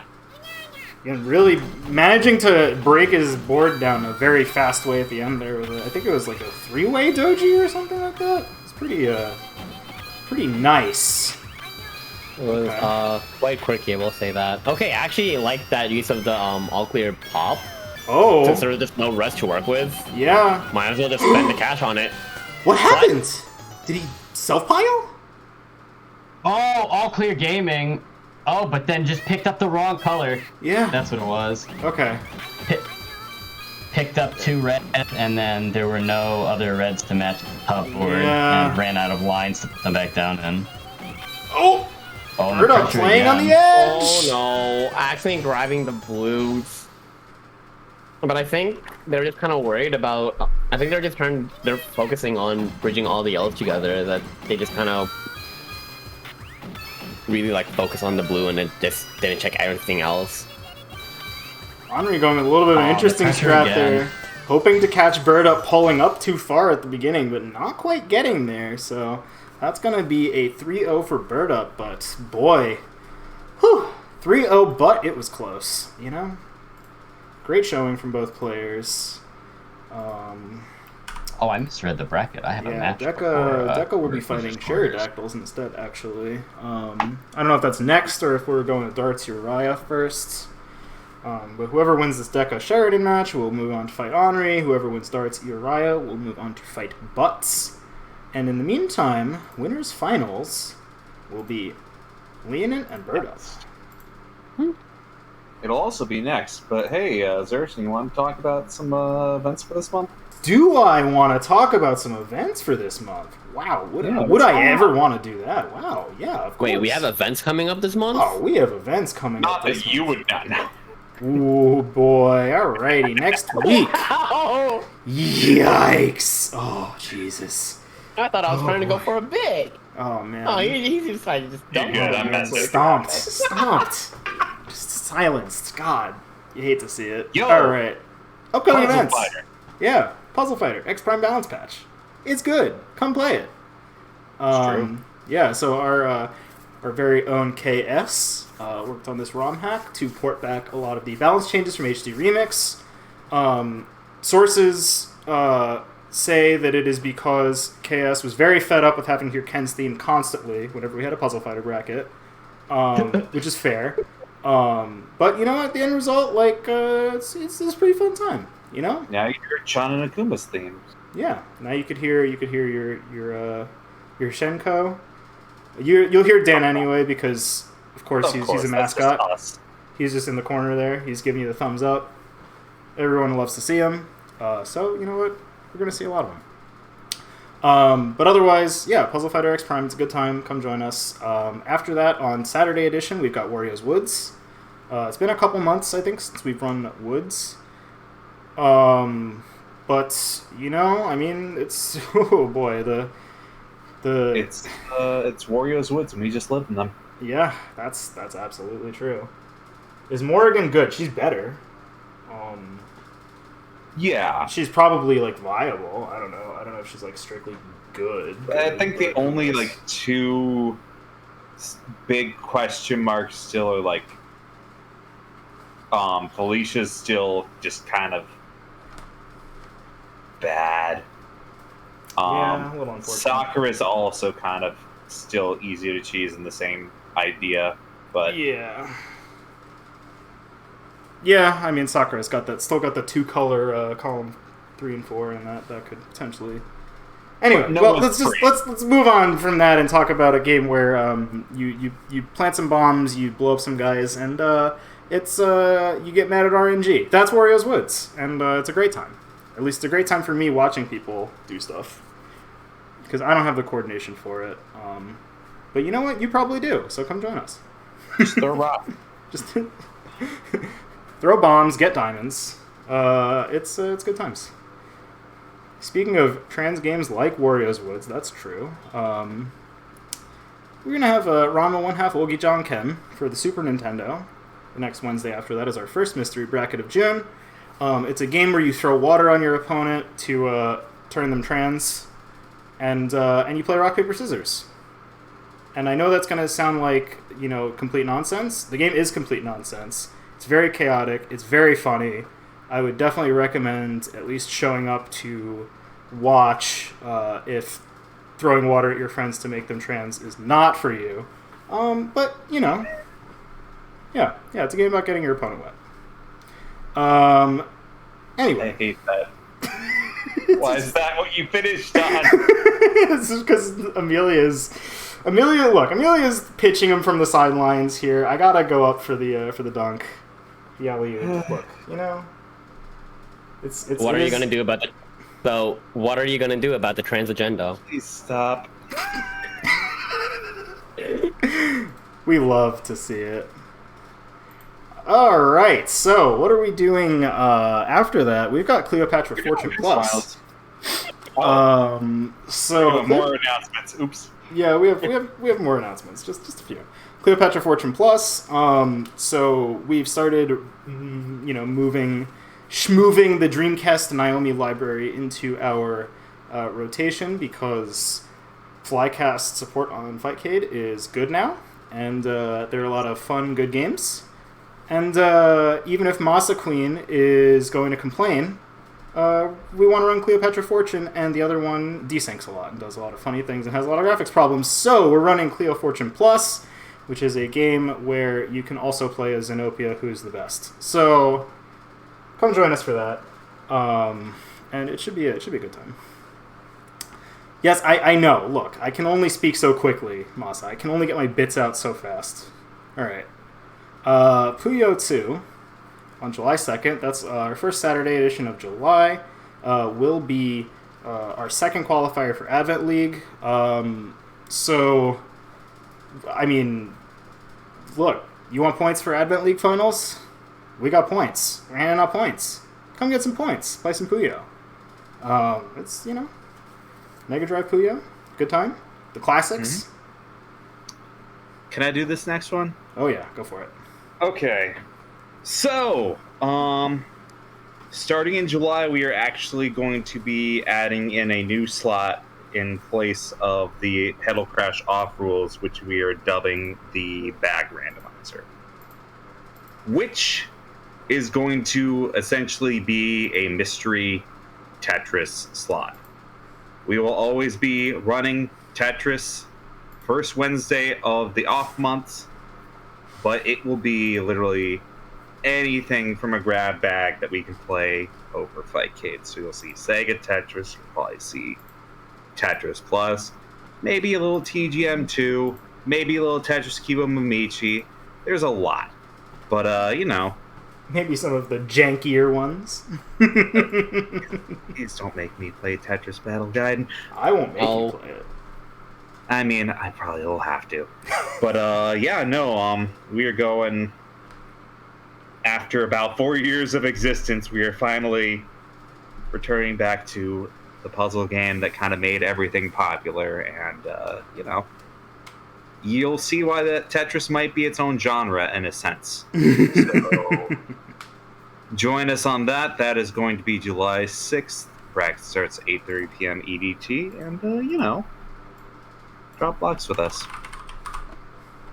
Alright, and I think that actually closes us out in terms of the announcements. We will be moving on to winners finals. Leonant and birdup will be going at it in a fight for let's see who's the bigger fool.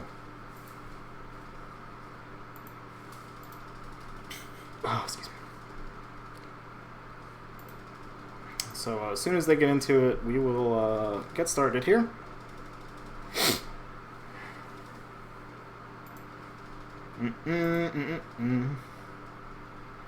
Hey, my brain's slow right now. Remind me, it's birdup and Leonant? Leonant, Yep. yes. And Speaking of birdup and Leonant, they are in the game. Okay. So again, birdup, you know, forming part of this like second tier of players just before or just below our Argentinian overlords, Wampa and Rudolph, but Leonant showing incredible versatility tonight. Just, you know, playing the full matchup as well as anyone ever has. So, again, he took one off Butz, so anything could happen. Get those predictions going. You know, get those points flowing, because, you know, this could be a lot closer than the stats would imply otherwise. This is why you don't trust the nerds. You know what I'm saying? Don't trust the nuts, instead break the economy. Oh, it's true. Oh lord. Bit of an awkward break from birdup's board, able to bring it all the way down. Now, a lot of ice damage. Might be able to help Leonant with his down stack and catch up on quota.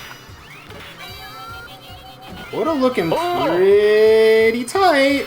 That's such a big 2-chain from Leonant. He might just win right now. Oh, no, he miscounted. He popped 5. Oh, that's so sad. Oh boy. Alright. I hate to see it.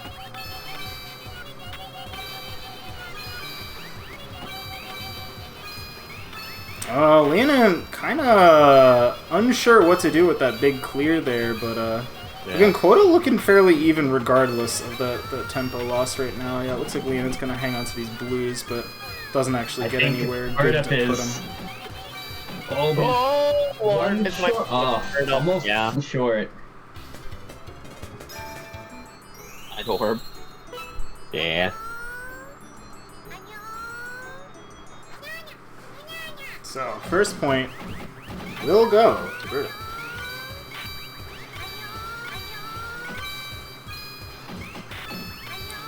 Again, Leonant playing kind of high stack defense there. Waiting for birdup to set off his power orbs, and then pulling up afterwards to try and sneak his clear in seconds. Wow, birdup with a really efficient clear right there. Leonant messing up on the right half of his board. Ooh, boy. Oh, yeah, Leonant didn't get 2 scoots over instead of just the 1. birdup having to take a lot of chains here, actually, as a result of some early misfires. Leonant clearing out his literal entire board in that 2-chain. He's 40 orb 2-chain. Yeah. At that point, you're still sending 6 long. Yeah, look, I've often said quota advantage in this game is actually fake. Oh, Lord. Oh, he just needs to stop! Leonant! Just stop cheating! Oh, God. See it. Oh, it hurts. It hurts.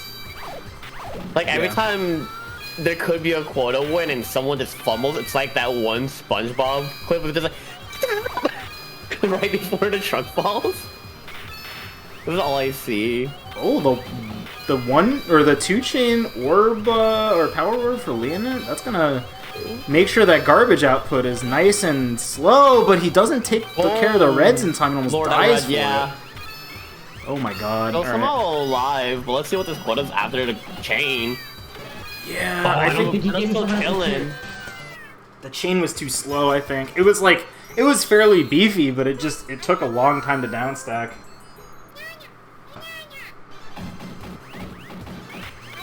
What does the T in the yellow orb stand for? Alright.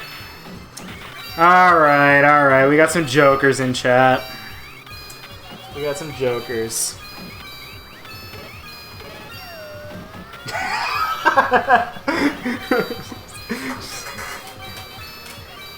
Just waiting for various jokes of various kinds to show up here. Also, Leonant's got maybe the greatest board in history to play out of here.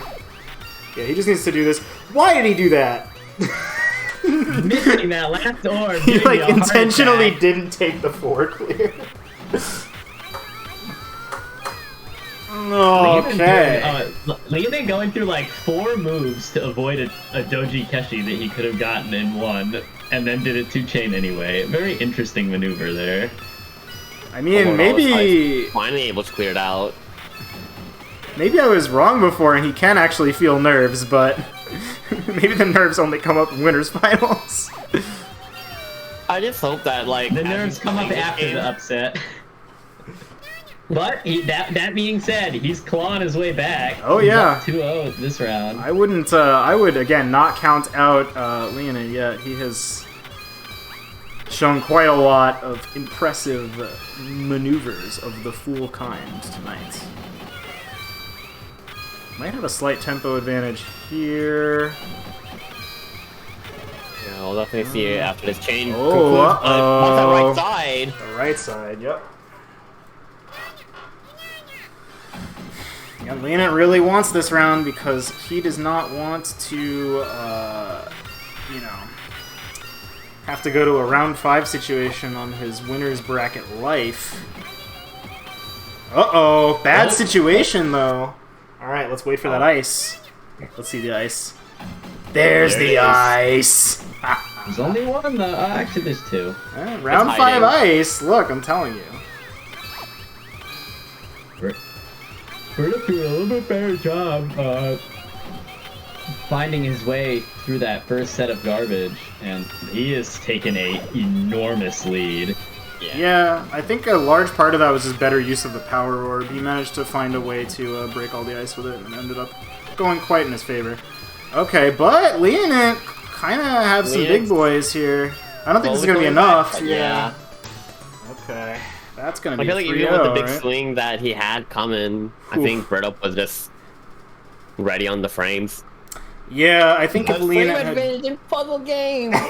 Leonant had enough orbs on his board. Absolutely. But being a little bit too slow at the start just cost him the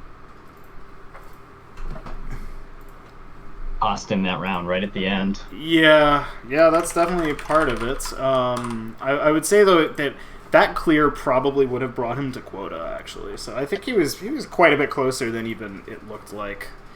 Oh, no, his board definitely had enough material on it. He just needed the time for the last 2 links to resolve or so. Yeah. Yep. Okay, so we will be going into losers round 4.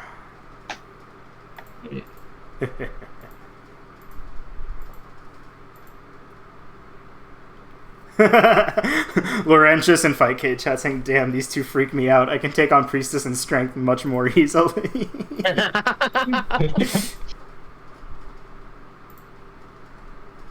Love to see it. Okay. And while we're waiting for them to get in game, Shoutouts to Kayat. Pretty amazing art once again. We love Kayat here, and we love this fun art. So if you're wondering, this is actually the third in a series of backgrounds. The first two you've probably seen in earlier times.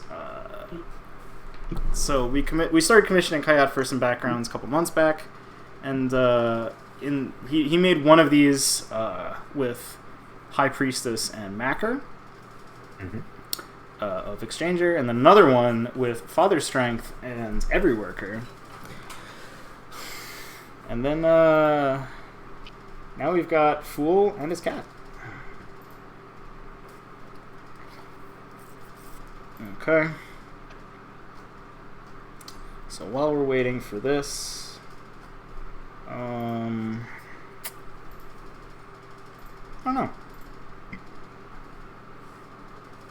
The Father Strength Every Worker one? Here, I'll throw it on real fast. We'll throw it on for just a second here. There you go.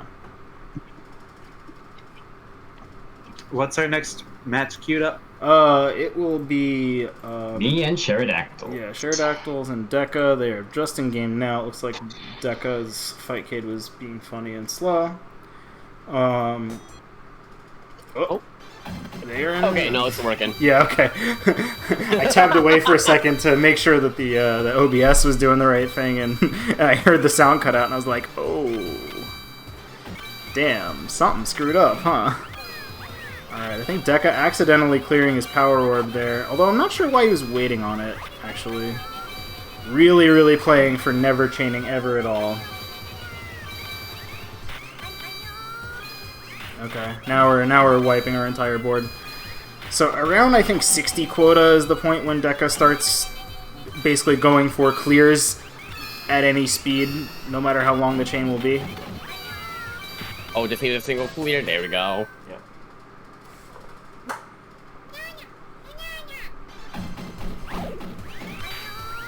Who can you pay to port Every Worker into Magical Drop 3? I mean, probably Raz or KS? Maybe? Maybe? I don't know.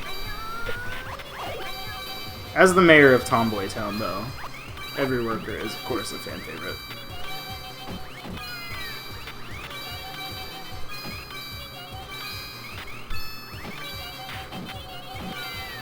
Whoa!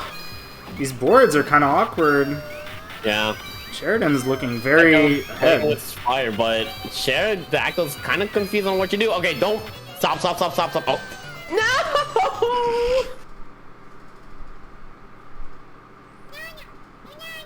Frame advantage.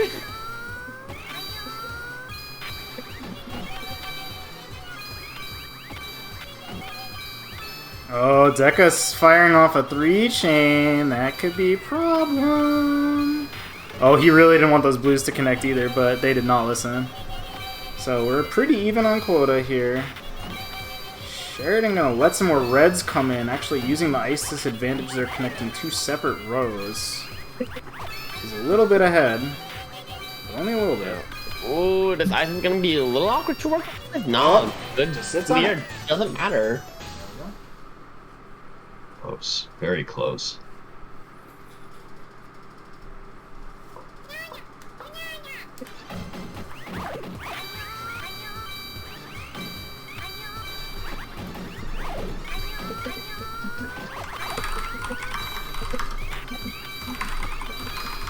Vague stick sounds in the distance.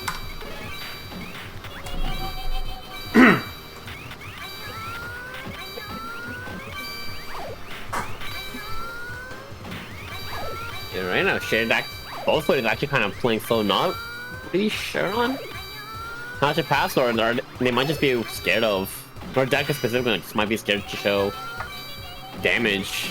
There we go. See, amusingly, this board from Sheridan took a lot of rearranging. Oh my god. This might, Oh, One the one!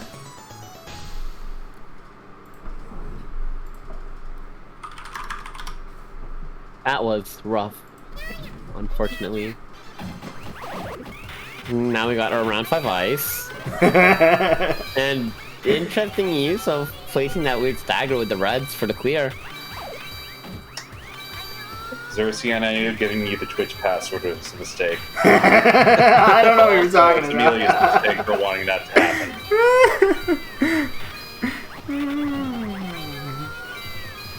I guess round 5 really is real. Like, we've been calling it out every single time it's happened. It's really funny how that worked out. Huge clear from Sheridan. He just should have just let the yellows stay there instead of dropping them again. That turned a 2-chain into a 3. Oh, the real watch that green! I choked at the end. We're good. I'm never memeing, alright? When I said that the first time, I was absolutely 100% serious about only seeing ice in later rounds. I think the first time that it happens, it's a meme, but then especially when you get someone else that wasn't in on it, you witness happen for the first time. That's real for now. Uh-oh. Pushed over. Just drop. Ooh, Just juggled. Uh-oh. That's probably gonna be a little bit of a flashy of the stream. You trust me, but Lamel was the one who told me, so could I really believe it? That's fair. That is fair.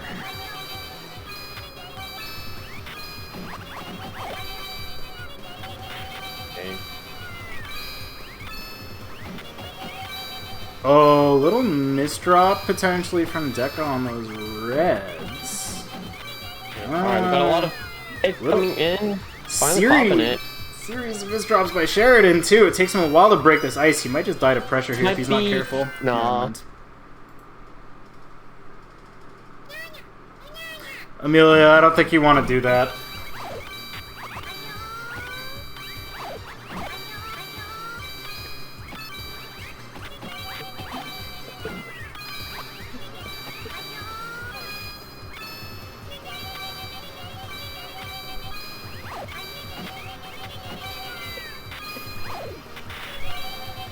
Ooh, Deka's board kinda looking awkward with all these staggers right now. Kind of able to recover, but still not super clean. There you go. Finally picking it up.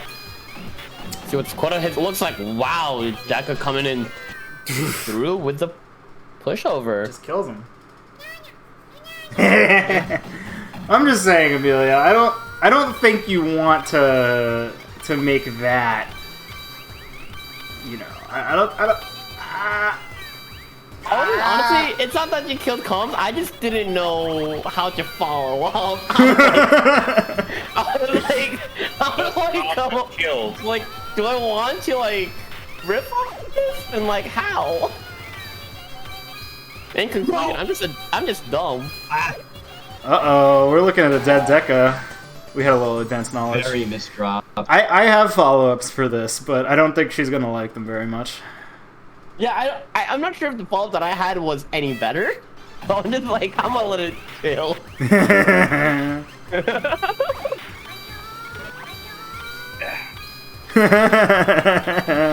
Oh, we're getting the alright look. Alright. In my defense, what I was gonna say, it was like, I'm not safe for side. I just didn't know if I wanted to continue it for the sake of it making sense. Oh, no, come on. Deka did the all-clear trick, and he died! He I couldn't pick up the orb I wanted. Died. See, this is why the all-clear trick is, The cursed column was column 4 that time. Yeah. Again, the all-clear trick is, it's not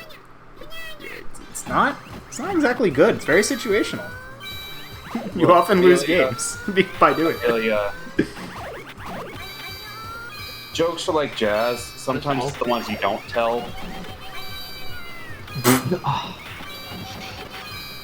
Here's the thing, you know, like how people say like it's just like jazz. There's not really a way of doing it wrong. As someone that's been in jazz, no, you can. I don't think I've heard that one before. You'd be surprised at like how much of a how low key that's a thing. What, getting concerned about the state of jazz appreciation now. Look, it's not that there's no way to do it wrong. In my opinion, jazz is all about learning what rules can be broken. Yeah. Right? And some people And some don't know. people They don't think they that's... don't know the rules in the first place. Yeah, then that's hard. That's quite a lead from Deka. Briefly ahead by 80 quota. Who's jazzed up? Whatever. Nerds can't break rules. They're not allowed. They won't allow themselves to do it. At this point, I've just lost all control of what the hell's going on anymore. I'll be real. I feel like the problem is I've seen enough Fool gameplay tonight that I'm no longer sure what I could say at this point that would, like, elucidate anything that I haven't already gone over. Here's the funny thing that I've noticed about, like, Puzzle Wednesday bracket. This is, like, the early rounds are, like, very informative, and then, like, the later rounds just kind of, like, degenerate. Yeah. But, like, if you look at, like, an actual, like, tournament, the exact opposite is supposed to be happening. Yeah. It's really funny. Look, Yeah. I've posted this since we've done about a year of Money Puzzle, and it holds true for this game likewise. When you get high enough in the skill tree of like this, decisions are happening so fast, like you can't meaningfully comment on it because the moment's already gone. That's certainly part of it. You can like Alright. do general game plan and good ideas, but if you try to do a play-by-play, It's hard. good luck. I mean, they were just fooling around. What the? I hate her so much, bro. Our next Puzzle Wednesday staff grudge is born. Staff rivalry. So Deka's stabilizing now, in terms of getting some points on the board. Again, Sheridan very good, but if he does take it home, this is an upset, I would say. Deka will die there. Was quite behind on quota too, though. Yeah, there's nothing wrong with just appreciating the fireworks show. That is like the real action puzzle stuff when you get into like, Oh yeah. the upper crust of skill level. Yep. It's just pretty colors and the dumb baby going on. Oh yeah, man, like this is That's it. it's pretty overload. I do think a lot of it, though, is that I would probably have more actual things to say if we were playing more than one character. Yeah. No, I agree. I think that's kind of the nature of this event, to be fair. But even so, it still kind of gets into like very goofy, degenerate. Oh yeah, no, I mean that's. But on the other hand, it can only excuse so much. Yeah. So on the other hand, chat also makes it all the more entertaining. Like, let's be real. Half the stuff we would be talking about wouldn't be possible if it wasn't for chat. It's true. Like, I do like honest. that we have an engaged community who is willing to. I don't know whether it's participate in, simply tolerate. Oh, damn. Oh. Pain. And that's going to be a 3-1 for Sheridan. It's high. Yeah, definitely, again, an upset, but Sheridan will go on to fight Anryyy. And, Darts and Uriah B will be on the other side of the bracket. Uriah B actually kind of carving out a little path here after taking the early loss to Butz. Which, of course, you know, it's running into Butz in winners round 2 is never fun. But barreling through Ty and Multiball off stream to get up here and again, I mean, we've seen Darts. Darts has some stuff to show off too. So that's we should have a good match here. Again, good to get some new faces on the stream too, of course. Again, Darts and Uriah B, I think both new to Puzzle Wednesday tournaments, if I'm not mistaken. So, love to get some fresh talent in here. And they're off.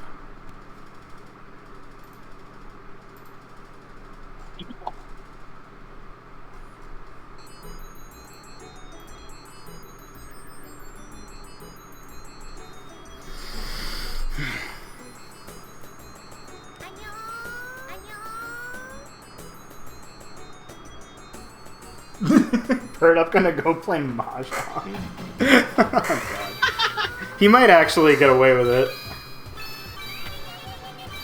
Alright, so early garbage rolling in for Darts, able to clear it out quite nicely. Uriah in a little bit of a different position because he collected some ice instead, but now... They're kind of zooming, breaking the bank and just spending all that cash. Oh, yeah. And a lot of ice to work around too. Look for the pressure kill.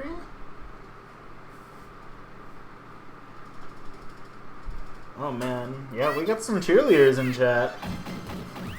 Oh yeah. Good to see people coming out for their friends, you know? Oh, Yes. oh boy. Really sticky misdrop for Darts there. Wants to find a way into these greens. Goes from the chain instead of picking stuff up on the middle. Oh, big ice clear for Uriah. He's going to be way ahead on quota now after everything resolves here. I was about to say that was a very ballsy play, but good recovery. Definitely pulling ahead on the lead. Wait a minute. Oh my god. He just needs to stop. He needs to stop. God. Just don't quit. Just don't quit. Just oh my god. Not like that. Oh, Uriah threw it away. Oh no. That's so unfortunate. Truly, again, that's the thing about Fool is that, like, in ways that maybe don't happen so much on other characters, we have these, like, these really high-pressure moments where you have to, again, prevent your stack from falling in ways that, like, will cause further clears. Because you'll lose time. Like, Uriah chained way over quota there. Like, I would say maybe to, like, 250 or something crazy like that, right? Well, there was a lot of circumstances there where if he'd stopped early, that was it. And that time looked like a misdrop. I think. I think he had greens lined up, but just accidentally overshot the column. Yep. Yeah.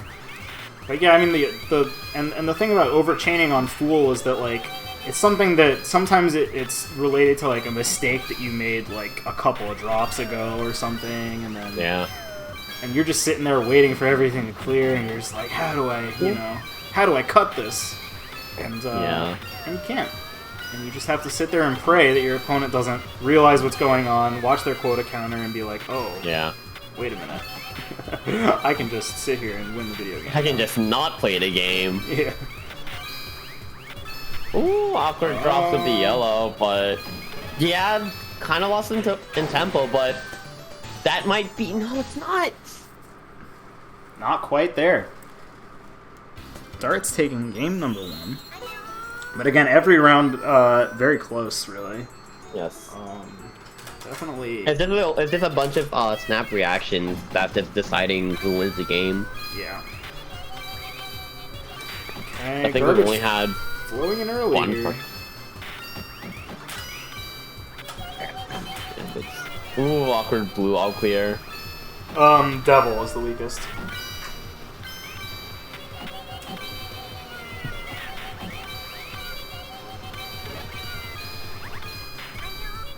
A little match moving from Uriah there, actually. Yeah. Ooh, big ol' hit. Definitely swinging in their favor. Just need to make sure this doesn't go over. Oh my gosh! Oh, the pressure is enough regardless. A pressure victory with 3 left. Yeah, wins by pressure. A dangerous 3 too, because pretty much any match would have caused a ton of cascades. Yeah, I think the play there would have been to pick up the greens in column, I think 6 or 5, move them to 6. Like a 6 fire, bring them all the way to an edge so it doesn't chain. And then you would be able to get away without doing a chain there. Without overchaining, But again, it's tough. It's tough to recognize those in the moment, and that's part of the reason why the Fool, like, the Fool mirror is honestly very volatile. Yeah, volatile and tactically rich. Oh, Lord. In ways that, like, it's not, you know. You might think of a character with a very easy garbage pattern would not have. Yeah. Yeah, it's just like a very different game plan that you have to work around. Because the idea of, especially in an action puzzler, the idea of not sending damage is very strange conceptually, you know? Generally, yes. I would say the only game where that shares that is the is double omnis in Wario's Woods. Because if you send chains, you give your opponent free diamonds. Right. Yeah, Devil needs to wear some shoes, that's for sure. Alright, Anryyy firing back here, again with these really late pressure victories. I guess maybe Dart's not keeping track of the top of their stack, letting it get too messy in the race to the bottom. Alright. Oh, very bold. The blue's not really doing much, but big old chain coming through, so we're gonna see who has the resources to deal with this damage. Uh-oh, the green's in a weird position for really dirty Anryyy. poor, but oh my god, Anryyy losing a lot of tempo off of this. Does have time to And just stay to recover alive. some of it with that but- Juicey. Really. Wow, the quota is still pretty close. Oh, put the pressure on the top. Not Oh fast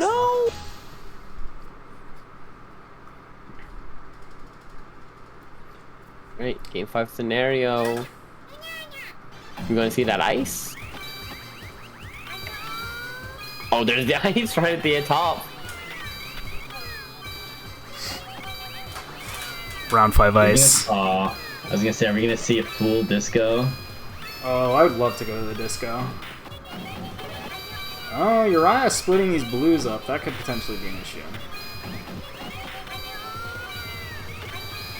Yeah, it looks like Darts has a very good handle on their board right now. There we Probably, Yeah, let's fire on Anryy's board. Oof. Okay, Darts will be up 2-0, but again, these games are all very close in terms of rounds. If I'm Anryyy, I mean, I don't know if there's terribly much that I would change, like, I guess, strategically here. It really is just coming down to, like, you know, 1 or 2 times, like, splitting your stack in half when you shouldn't be. Otherwise, like, a few misdrops here and there. Like, it's small things that are deciding these games. Mostly, I think the biggest part is which, I was gonna say the biggest thing that's kind of killing Anryyy is just late game awareness. You know, making sure they have enough resources to keep popping just in case they need to push over for the quota, and more specifically, making sure that they don't pop in case of a quota victory that's gonna be really close. Yeah. Yeah, I mean, that is the thing, is, like, you don't want to be stuck in a position where you have to feed lines really, really late. Like, you would rather do that all at once. That sort of thing will also decide games, especially on full. Alright, but I think Anryyy is in a very good position now. Yeah, they need to start feeding stuff. Oh, that's a little bit awkward. That's awkward. They can still work with this. No, don't be fine. Don't be fine. That's it. Yeah. Yeah. Pick them up. Pick up your marbles and go home. Okay. Whew, boy. Yeah, I mean, I don't think people make too many bones about the power orbs that particular characters give, to be honest. Okay. Little disco gaming here. Anryyy gonna pull up basically all the way, pop the power orb on, or the rainbow orb on blue. Kind of an interesting choice. But, yeah. Again, that same situation where there wasn't a lot, like, there were a lot of twofers on top of the stack, like, in terms of the top of the stack was evenly split between all the colors. So it meant that to make any match, you'd have to rearrange basically, like, yeah, at least, like, 2 columns. I mean, to be fair, the last few times that we've seen a rainbow on Anryy's side, they always pop colors that just weren't very prevalent on the board. So it kind of led to this awkward scenario where, you know, a lot of show, but not a lot of return coming through. Yeah, I would say at that point, like, you might be trying to control the chaos that a Rainbow Orb kind of does to your board, but you're losing so much time that I'm not sure that playing like that is worth it. Alright, we're gonna see another another round 5 scenario. Another ice start. Right? Let's see how many rows they have to feed before we finally see an ice block. 3. No, right. It's right there. Yep. Look, I'm telling you. I'm a truther for this now. The people will not be silenced. We have too much evidence. No longer conspiracy, it's just fact. Yeah, I'm gonna make a website about it. It's gonna have, like, really default... It's gonna look like Time Cube.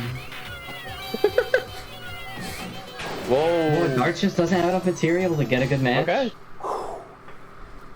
Anryyy was maybe gonna be a little bit tied up, shuffling around to deal with incoming ice, but again, doesn't really matter. That's one on the board for Anryyy. We're looking at... I don't know. I would say that even though it's already 2-1, this set really could go either way. Alright, Anryyy waiting. Yep. Yeah, this time the blue pop being a little bit more than normal. But still kind of living with this awkward situation and accidentally, I don't know, just misreading the board with the red block. I think, well, there was a point at which you could have moved an orb out of the way and then just started going with the reds immediately. But I think he maybe just weren't aware. Either he wasn't aware or he just decided that it would mess his stack up too much, maybe, to leave it like that, and then just, like, said, oh, I should fix this before I go on to do what I need to do. But, like, at that point, you're running out of time. Like, you need to just go.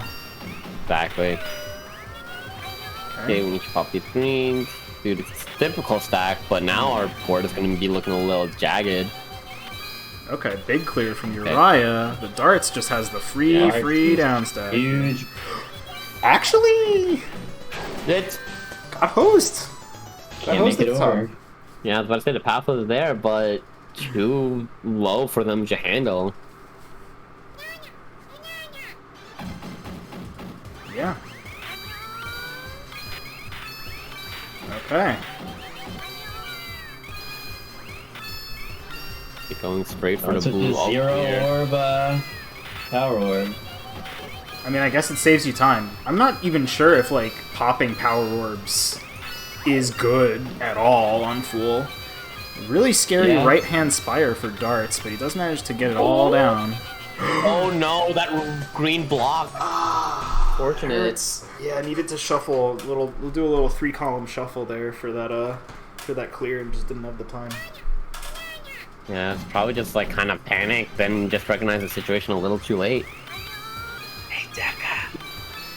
Yeah, I got you. Oh, darts with scary looking right-hand Spire. Yeah, you're right. It's actually going to be waiting a little bit. Pulled the trigger a little early, actually. I'm wondering if Anryyy was waiting for garbage. Oh, this could be bad. It definitely felt like it, but just kind of delayed it a little bit too long, or too early, honestly. Uh-oh. The blues needs to... Oh! No. Ooh. Unfortunate. Yep. Alright, again, very close, but 3-1 to darts. We'll be moving on.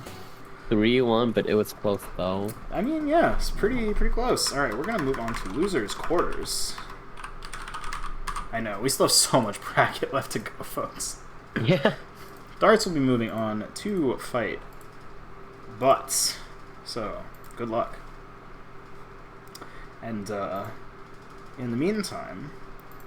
Not in the meantime, because we're running them one after the other. We will be playing Anryyy and Sheridactyls on stream. Again, Sheridactyls having a pretty good losers run so far, beating out Starcutter and Deka, and Anryyy, of course, getting a pretty nice run up to birdup, and then being knocked into losers by the man sitting in our grands right now.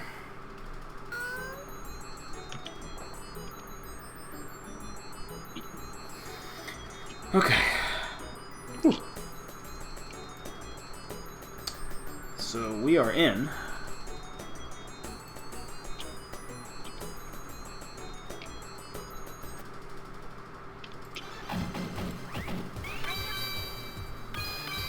That was fun. Yeah, man. Look. You did alright. You did very alright. I hope we see you in a future tournament for MagDrop, Puzzle Wednesday or otherwise. Yeah. Anryyy with a bit of a messy board here.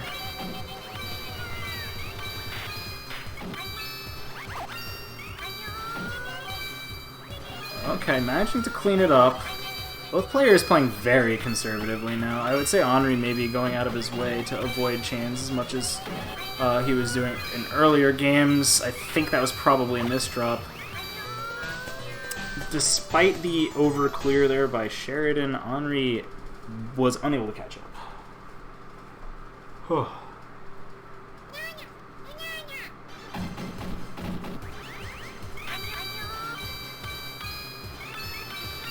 Alright, Anryyy doing a big ol' opening chain.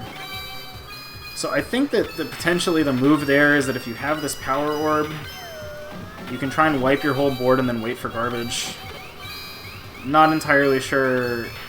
I mean, I guess the thing is, like, to be honest, the Fool matchup is probably one of the least explored in the game. So, you know, if you might as well try something different. And maybe you get a pressure victory, like that.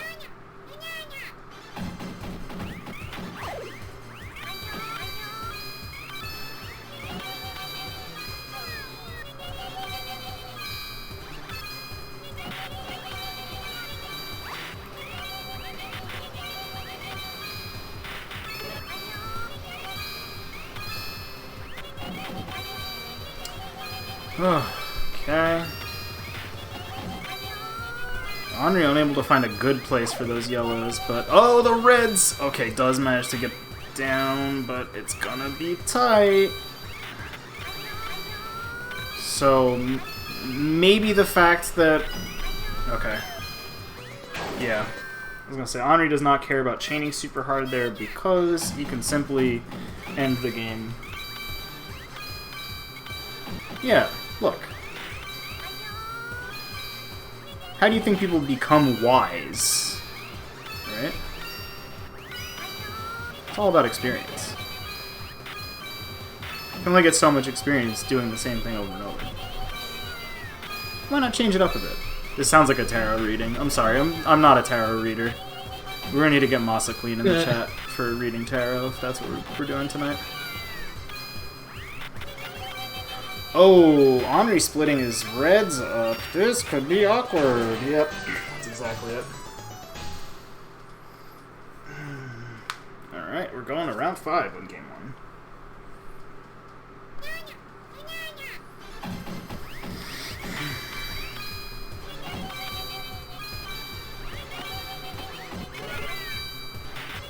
Ice time. It's there.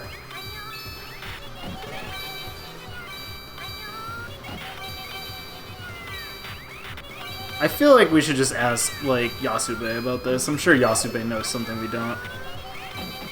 Oh, about the starts? Yeah. I'm sure he'd love to be a star witness on the Round 5 Ice Truther website. Yeah. It just felt like being a little goofy, that's all. Oh my god. Oh lord. This is... Oh god. Oh my god, that was almost a really bad misdrop from Sheridactyls. That was the most dangerous 10 orb clear I've ever seen. Yeah, I feel like Anryyy was kind of actually looking to end the game off of pressure there, and then like just couldn't find a 2-chain instead of committing to the quota victory. I'm not really sure what happened there, but it felt like they were looking for something and didn't really find it based on the hesitation. So I don't know. Sometimes it happens. Sometimes you just don't see it. Okay. Not such great blue orb clear here. I think maybe the reason why people would delay the rainbow orb on Fool is just to... Oh! Spicy mash move. Doesn't save him. You may want to save the Rainbow Orb because it causes a ton of chaos. You don't want to give your opponent the chain first, so you just save it until you start eating damage, but I don't know. You may lose a lot of tempo that way, too. Who knows? Got second? Nice. What'd you finish with? Okay, Anryyy with a very clean board. Just gonna do fool things now. Probably gonna wait. Yep. Ooh, very good, efficient down stack. Linking over those orbs on the right. Yep. Alright, so I would say Anryyy probably well ahead on quota now. Oh, not even. Okay, interesting. Oh, yeah. Pressure. Winning on pressure. Big old swing. 45k. Holy, mamma mia. And that was second? Jesus. Did somebody get dunked super hard? What happened? Oh, Anryyy may be going a little early with this. Alright, but he does have infinity fool garbage to deal with now. Yeah, somebody got dunked. Yeah, okay. Alright. Makes sense.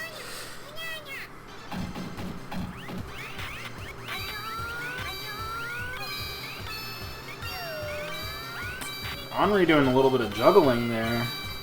Again, slowing down the orbs falling is kind of interesting on this because you kind of don't want to lose the tempo.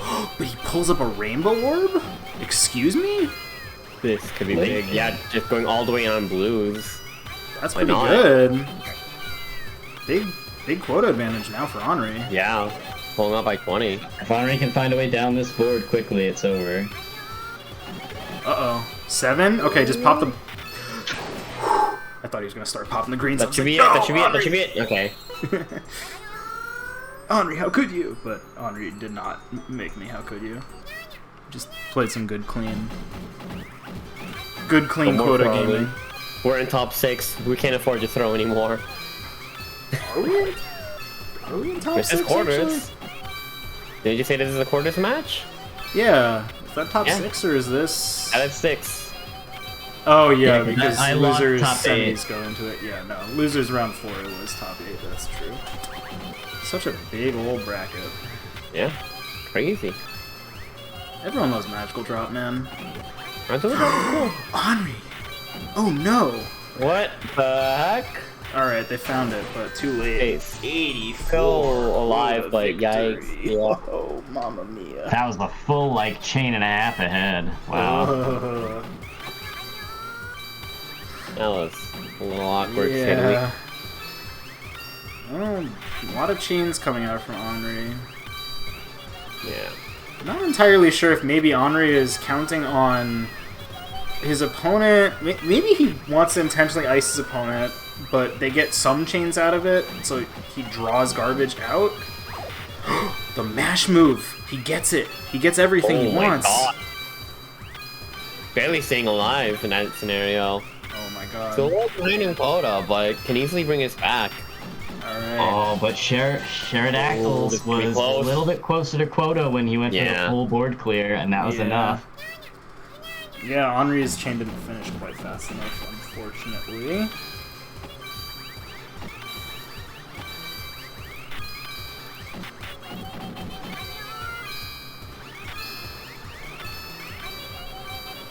Oh, we got 2 power orbs on the board for Anryyy. Can he find a way in? Does not. Sheridan will take game number 3. Yeah, Anryyy is kind of looking desperate, trying to use that all clear or that red clear gem, but a lot of shuffling just kind of made him suffer for it. Yeah, I mean that right side was kind of messy, so maybe he felt like it was the only way to actually keep his board clean. Yeah. Okay, a bunch of dojis there. Okay, pressuring out Sheridactyls. Not sure if that was the intent there, but it certainly... They'll take it. Yeah, oh yeah. I'm glad they take anything they can get their hands on just to stay alive. Yeah, Anryyy again playing very quickly right now. You can definitely see they have a fair bit of technical skill. In terms of speed, just kind of not hesitating on placements. Yeah, they just know where they want to go with the orbs. They're playing with a lot of intentionality. Oh, this could be a little awkward though. Yeah. Okay, finding the red line there. Getting quoted Good out. bridge. Yeah. Yeah. Again, after the start there, it looked like Anryyy was kind of in a slower mode. And kind of let Sheridactyls catch back up after the opening drive. Uh-oh. Anryyy blocking off a good path down with that stray red orb. Setting up a chain to buy time does actually get there. Oh, this is super dangerous coming up from Anryyy. Okay, trying to spend as much red as possible. That brings it all the way back. Oh, but doesn't pull enough lines. Sheridactyls is gonna get 2 chances. 15. Oh my God, we're trying to cash out a little too much spent. But yeah. The pressure victory for Anryyy there. Anryyy trying to keep himself alive now. Alright, I think you wanted to link up those reds at the top too, but did not get them.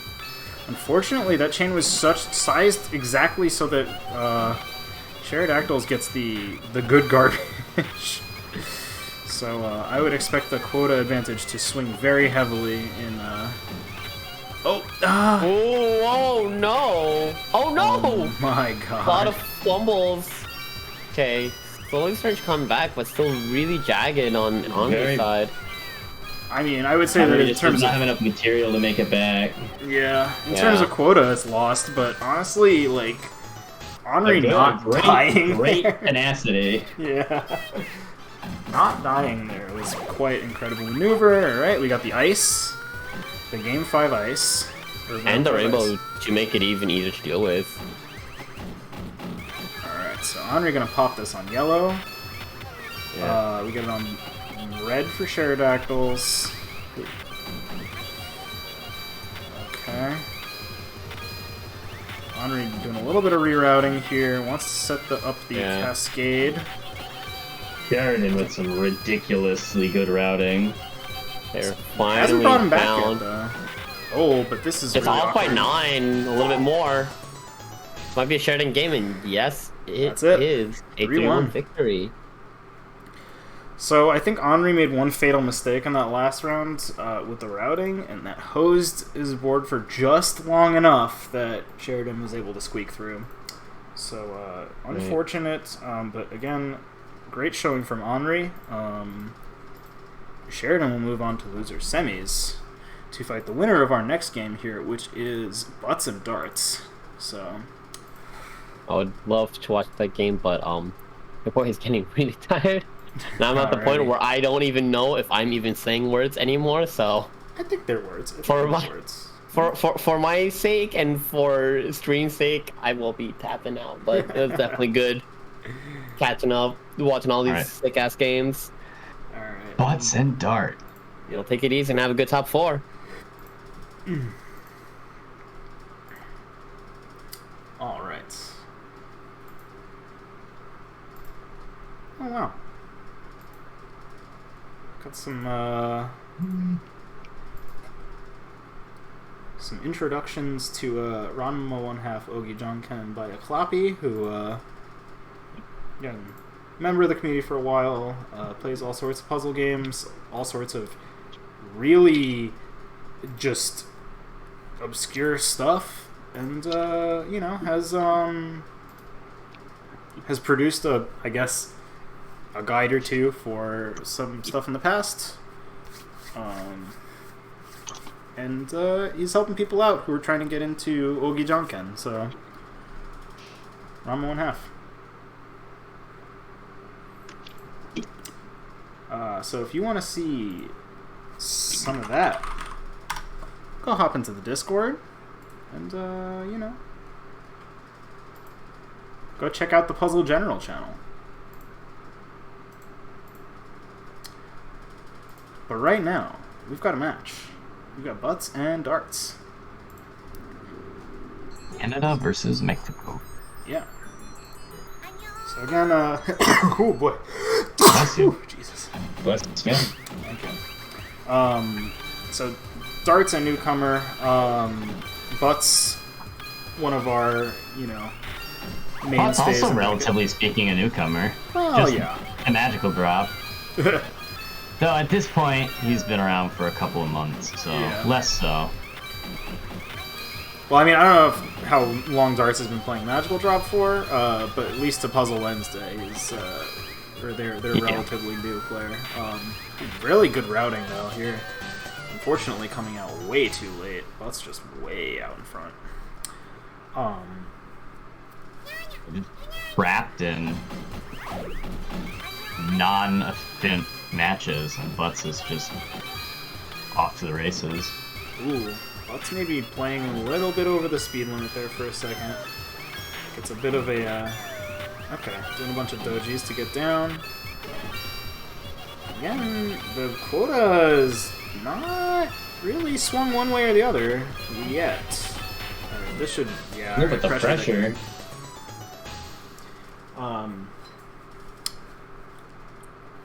But yeah, I mean, again, Butz knocked into losers by a rampaging Leonant. Really turned on all the jets tonight, and fighting his way back up from, again, losers quarters. I feel like it's been a while since we've seen Butz in any kind of losers quarters. Yeah, definitely not in Magic or Money Exchanger. Yeah, I don't think we've ever seen him in losers period exchanger. Yeah, that's true.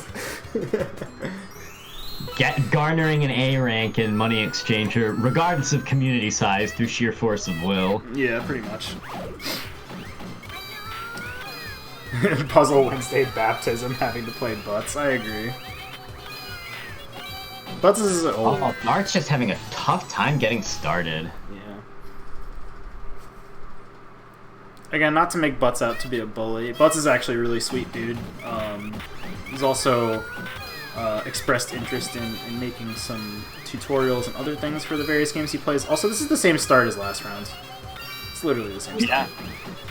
Dart's getting a redo after kind of being unable to find a good way down that start last round. Oh, it seems to be working. Butz actually almost died to pressure there. Oh, that yellow is not really what Darts wanted. Oh, the misdraw! Darts just... Curses, he's ahead too. Yeah, you hate to see it. Oh yeah, by quite a bit. Hard. Even when you're just spectating, it's hard to keep track of the quota. Just too many flashing colors. Alright, big dojis. A lot of very nice dojis, Darts, very efficient yeah. from Dart's side of the board. Oh, Darts didn't realize where the reds were. Oh, counting to Had three. the wrong color orb in hand. Yeah, there were I think two drops there of a red on top of another red that only had two orbs. And that sealed it. They're just like, at that point, I mean, I think Darts was kind of prepared to die after the second one, because they could have moved column 1 into column 2 to fix it, but like at that point I think they were already accepting death. Oh, Again, Darts the red... with a bit of a cursed column 1 for Darts there. Yeah, the blue-yellow shuffle there is really not what you want to be doing, unfortunately.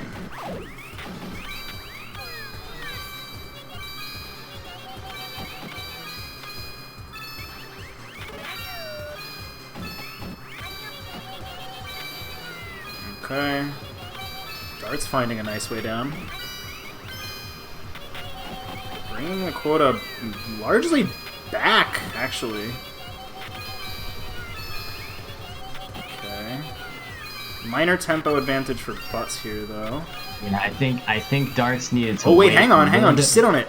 That's it. Oh, but that was it. That was the round. The perfect amount. Yep. I was gonna say I think Darts should have waited a little bit longer and let more garbage flow in, but they're better at counting than I am, I guess. I think at that point they were at 16, so that meant that if they had 3 rows of stuff and mostly cleared it, then they were good.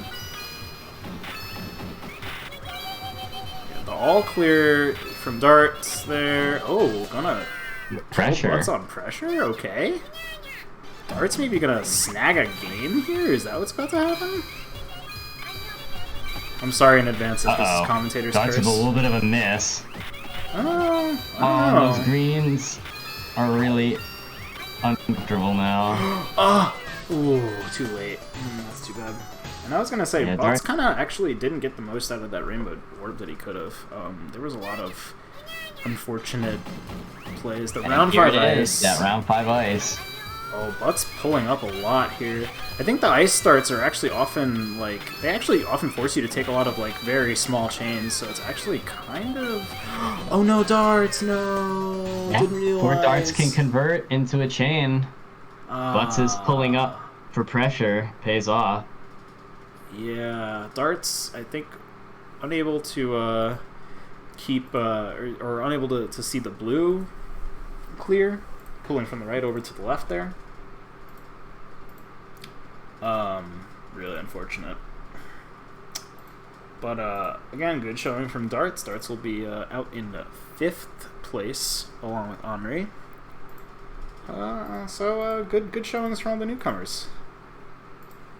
And, again, getting rounds, you know? Pretty good. You take rounds, you take games, then later, you know? See what happens. So, losers semifinals now. Sheridactyls and Butzbb.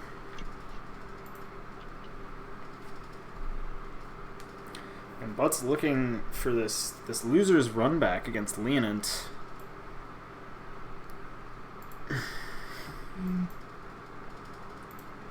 We'll see if he gets it, or if Sheridan will end his run here.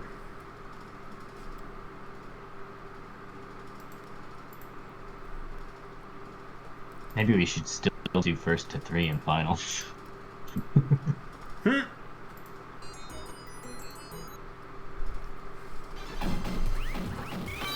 I'm telling you, everyone's gonna be so much better at Fool after this.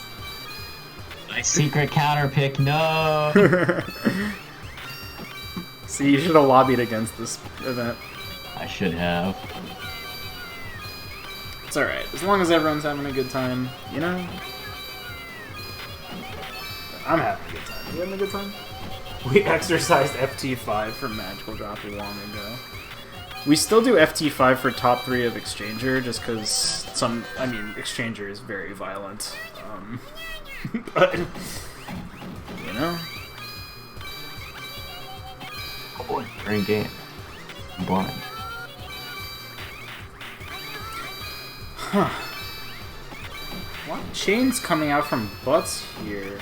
I feel like he's giving up the advantage, unfortunately. Well, doing a little accelerated clearing by picking up some orbs on Sheridan's side. Uh-oh. Uh-oh. Doesn't see the yellows to follow up, even though he was ahead on quota. Yes, that is correct. We do FT2 rounds for each game.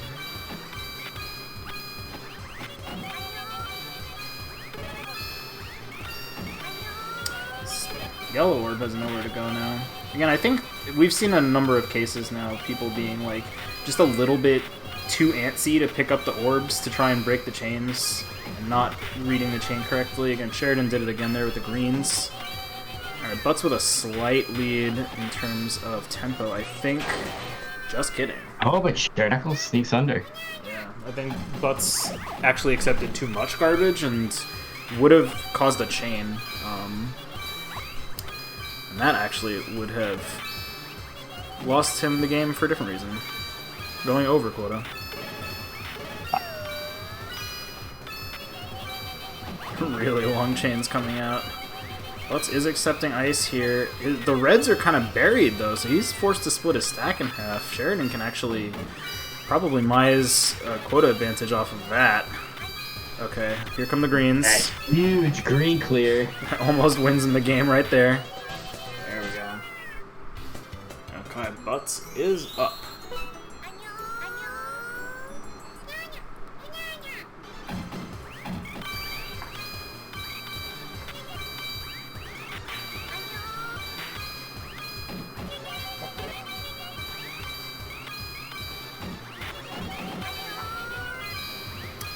So, again, Butz waiting for the rainbow orb, but since Fool's damage pattern is flat, not really a huge issue in terms of efficiency.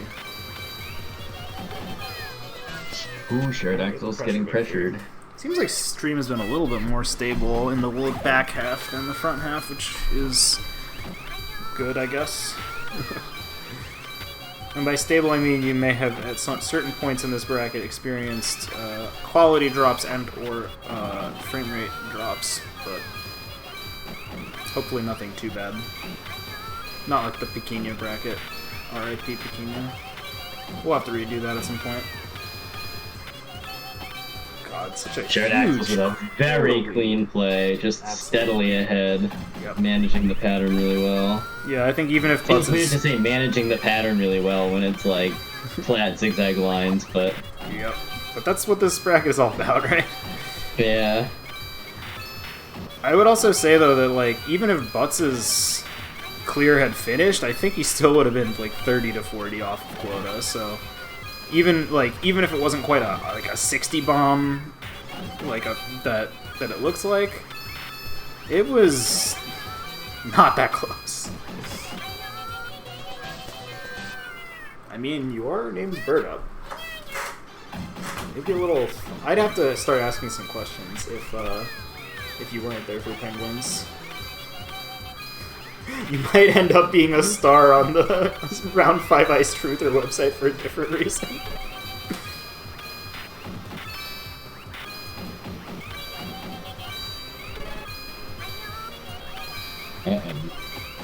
Sheridactyls going for a clear, but unfortunately it kind of undid his stack. Yeah.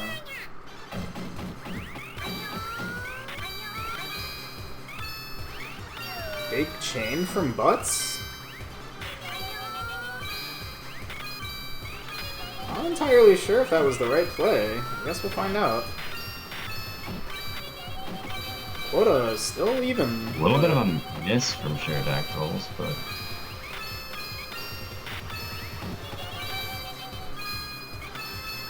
all things considered, it's still pretty close. Yeah. Whoever finishes off this board first is gonna win. Oh, Sheridactyls hesitated. Should have just taken the greens and then tried to pick up orbs. Oh man, Butz pulling all the way up to the top here. Pretty risky. Okay. Big chain out. Butz just using his raw speed to convert the starting board into just increasing quantities of Doji Keshi, and he is forcing his way into quota advantage. Yeah. And again, that ice that landed on Sheridan's board was actually quite bad. I think maybe you could say, of course, that there's some amount of, like, maybe mismanagement that goes into letting the... kind of... Sherid actually loversing up his board there a little bit by taking one of the back lines instead of the topmost. Yeah, you gotta be a little careful with that, because they are... the stripes are very tenuously held together. Alright. So that's a 3-0. Butz will be moving on to get the rematch against Leonant. So, of course, we already saw this in Winter Semis. Butz will be looking for that sweet elo back. He wants that elo. You know? And we'll see if Leonant is ready to give it to him. Or if he's gonna keep it. He's gonna take his elo and go home. And by go home, I mean fight birdup in a rematch. So loser of this game will go out in third. Winner will go on to loser's side of Grand Finals, where they will have to reset the bracket against birdup in order to take home the trophy.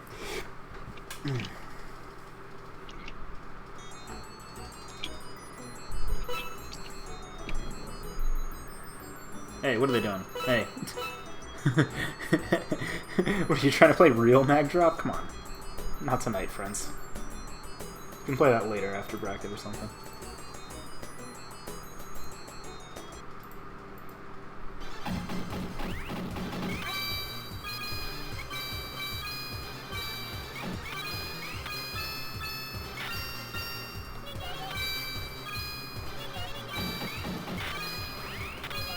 Leonant really making the dojis work here. actually getting quite ahead on quota this time. The green roll in. He's not even going to take these blues yet. Yep, he's going to sit on it. He's going to count. 63. Mamma mia.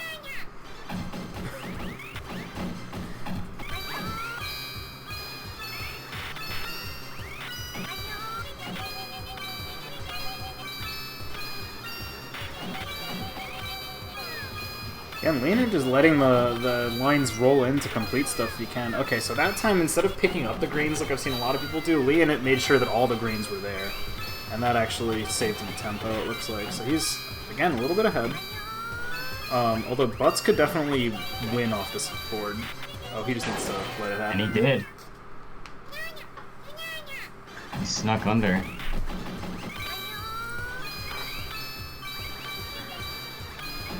Alright, Butz no longer chaining at all. Okay, now he finally pops the blue boy. Oh, the Doji Keshi on the staggered lines. Pretty good. So much. That's very efficient. Very fast. Highlight. Leonant kind of bringing the quota back, but Butz with a heavy tempo lead here. He needs 10. Where's he going to find 10? Oh. Yeah, I was and he gonna doesn't say. get it. There you go. Sometimes, sometimes having a small amount of quota left is actually really bad. On most characters, you don't have to worry about it, but on Fool, oh, little misdrop by Butz. That's gonna be a bit of a tempo disadvantage. The three-way triple doji setup. Yep. Again, that regaining all the tempo that he lost by misdropping early, just simply with that one thing. Yeah, now quota is even. Oh, Leonant doesn't really know what to do with that right-hand spire. Kind of left with a bunch of weird stuff on top of his stack and an orb in hands that he couldn't really do much with. And that's just gonna kill you. That's gonna get you. Ooh, early power orb pop for Leonant. Not sure about that. Okay. Or very clean dojis from. Oh, unfortunately, if Butz had cleared that ice with red instead of blue, it would have cleared much more quickly. But still, very efficient. Yeah, Leonant dying with his next orb on the way, or his next clear on the way down. Unfortunately, again, very close. Yeah, there was a circumstance there where Leonant decided not to take a doji and instead turned it into a chain, and I'm not sure if that was for like board cleanliness reasons, or if he just didn't see it. Ooh, is Butz gonna die to pressure? No, okay, he's finally managed to hit the full lines. This is a little bit awkward though. Can't connect everything up because the blue covering those greens, so he's gonna have a couple stragglers. Does a good job saving some greens just to make sure that he can make the next green match very efficiently. Oh! Sneaking Wow, over the counter was rolling down. No, Leonant was also over quota. His counter just didn't roll down fast enough, literally. That was actually like a maybe 10 or 12 frames victory for Butz there. So what is a doji keshi? Doji keshi is just a Japanese term. Here, let me go type out what you might search if you want to find it. It looks like this. Doji, come on. Keshi. So, what this translates to literally is same time clear or simultaneous clear. But basically it is used in this game to refer to, yeah, when you have multiple clear groups that go off at the same time. And it sounds cool, that's why we say it. I mean, really it's just because most of the English language terms for it are like not quite as Quick. They're not quite as snappy. Yeah, that's pretty much it. Alright. Leonant going for the not getting any wetter strat. Doesn't get him there. Yeah, I mean, well, they're useful in every quota matchup, basically. Yeah. And you probably do a number of them yourself anyway. Again, just off of, like, game knowledge kind of stuff. But I think Butz is particularly skilled at constructing them. Oh, Leonant kind of hosing himself with the red misplay there, it looks like. And the pressure victory goes to Butz. I think that was a self-pile. Oh, it was? Yeah. The replay, save me. Yeah, it was. It was a very funny self-pile. A true self-pile, as it were. Yeah, you hate to see it. Yeah. Alright, so... Butz wants his Elo back, that's for sure. Alright, so Leonant wants to flatten out his stack a little bit before doing this, maybe. Don't know if that was the best color to pop that on, but...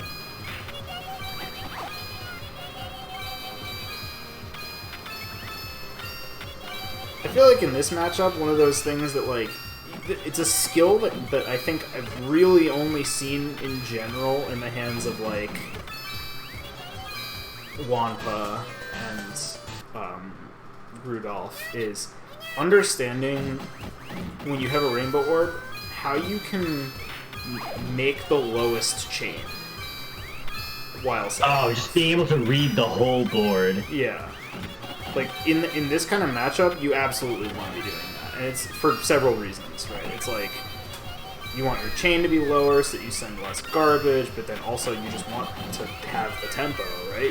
You want to be doing stuff. You don't want to be waiting. You want to be good. Resolve. It's fast. It's just you want to go fast. Wow. Very fast play from Leonant. Oh no!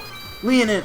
Oh my god, he almost threw it. I was going to say he should have pulled those over into the right-hand wall so that it didn't chain. Manages to get away with it in a squeaker, but again, Butz was right on his ass, so that could have been real bad. Could have been a throw. Okay. Yep. Oh, pretty good board for Leonant here, I think. Yep. Oh, misdrop! He misdrops! That was supposed to go in column 4! No! The Jester shaking his head. Pathetic, you disgust me. The sticky fingers he held on for one too many rows. Yeah. Ooh, awkward for Leonant. Okay, finally managing to get through this ice, but finding himself with a board with a lot of 2-fers and no 3-fers on top, and that is going to be a 3-0 for Butz. Alright, so Butz screaming back into Grand Finals to match up with birdup. Alright. Butz gets his revenge. Yep.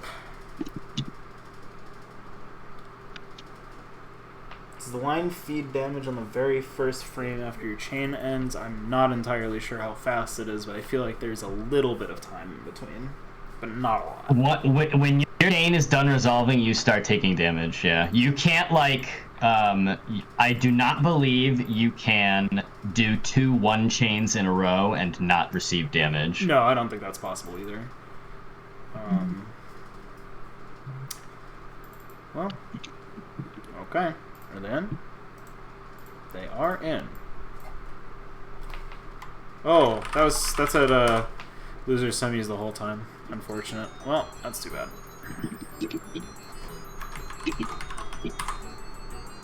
You know, it's the technical difficulties on this channel. You know, we used to have some funny technical difficulties, but now I think we run a little bit of a tighter ship. One round name screw up the whole time is, especially in a bracket this big, is maybe acceptable. Okay, birdup on the left, Butz on the right. We are still playing 1-chain funsies right now. Okay, birdup finally with the 2-chain here. Both of them now accepting damage. Why is Grand Finals a banned phrase? Which one? Grand Finals? Wait, Grand Finals is banned? Banned Finals?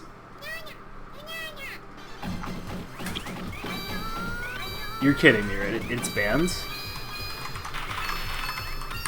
I can't get... Finals isn't working. Rands isn't working. birdup. Awkward position. Doesn't have to get down, but a little bit scary for a second. And the reds are not gonna... Well, that might just do it. He's gonna sit on it. Yep.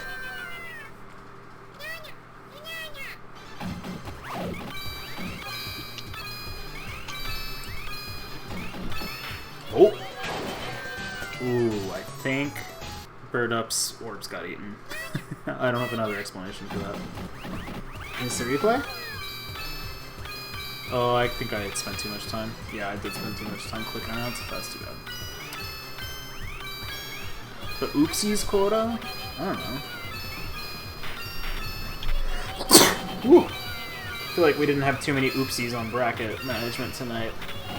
Give a round of applause to our crack team of TOs. Masa Queen and Just Radical Alex.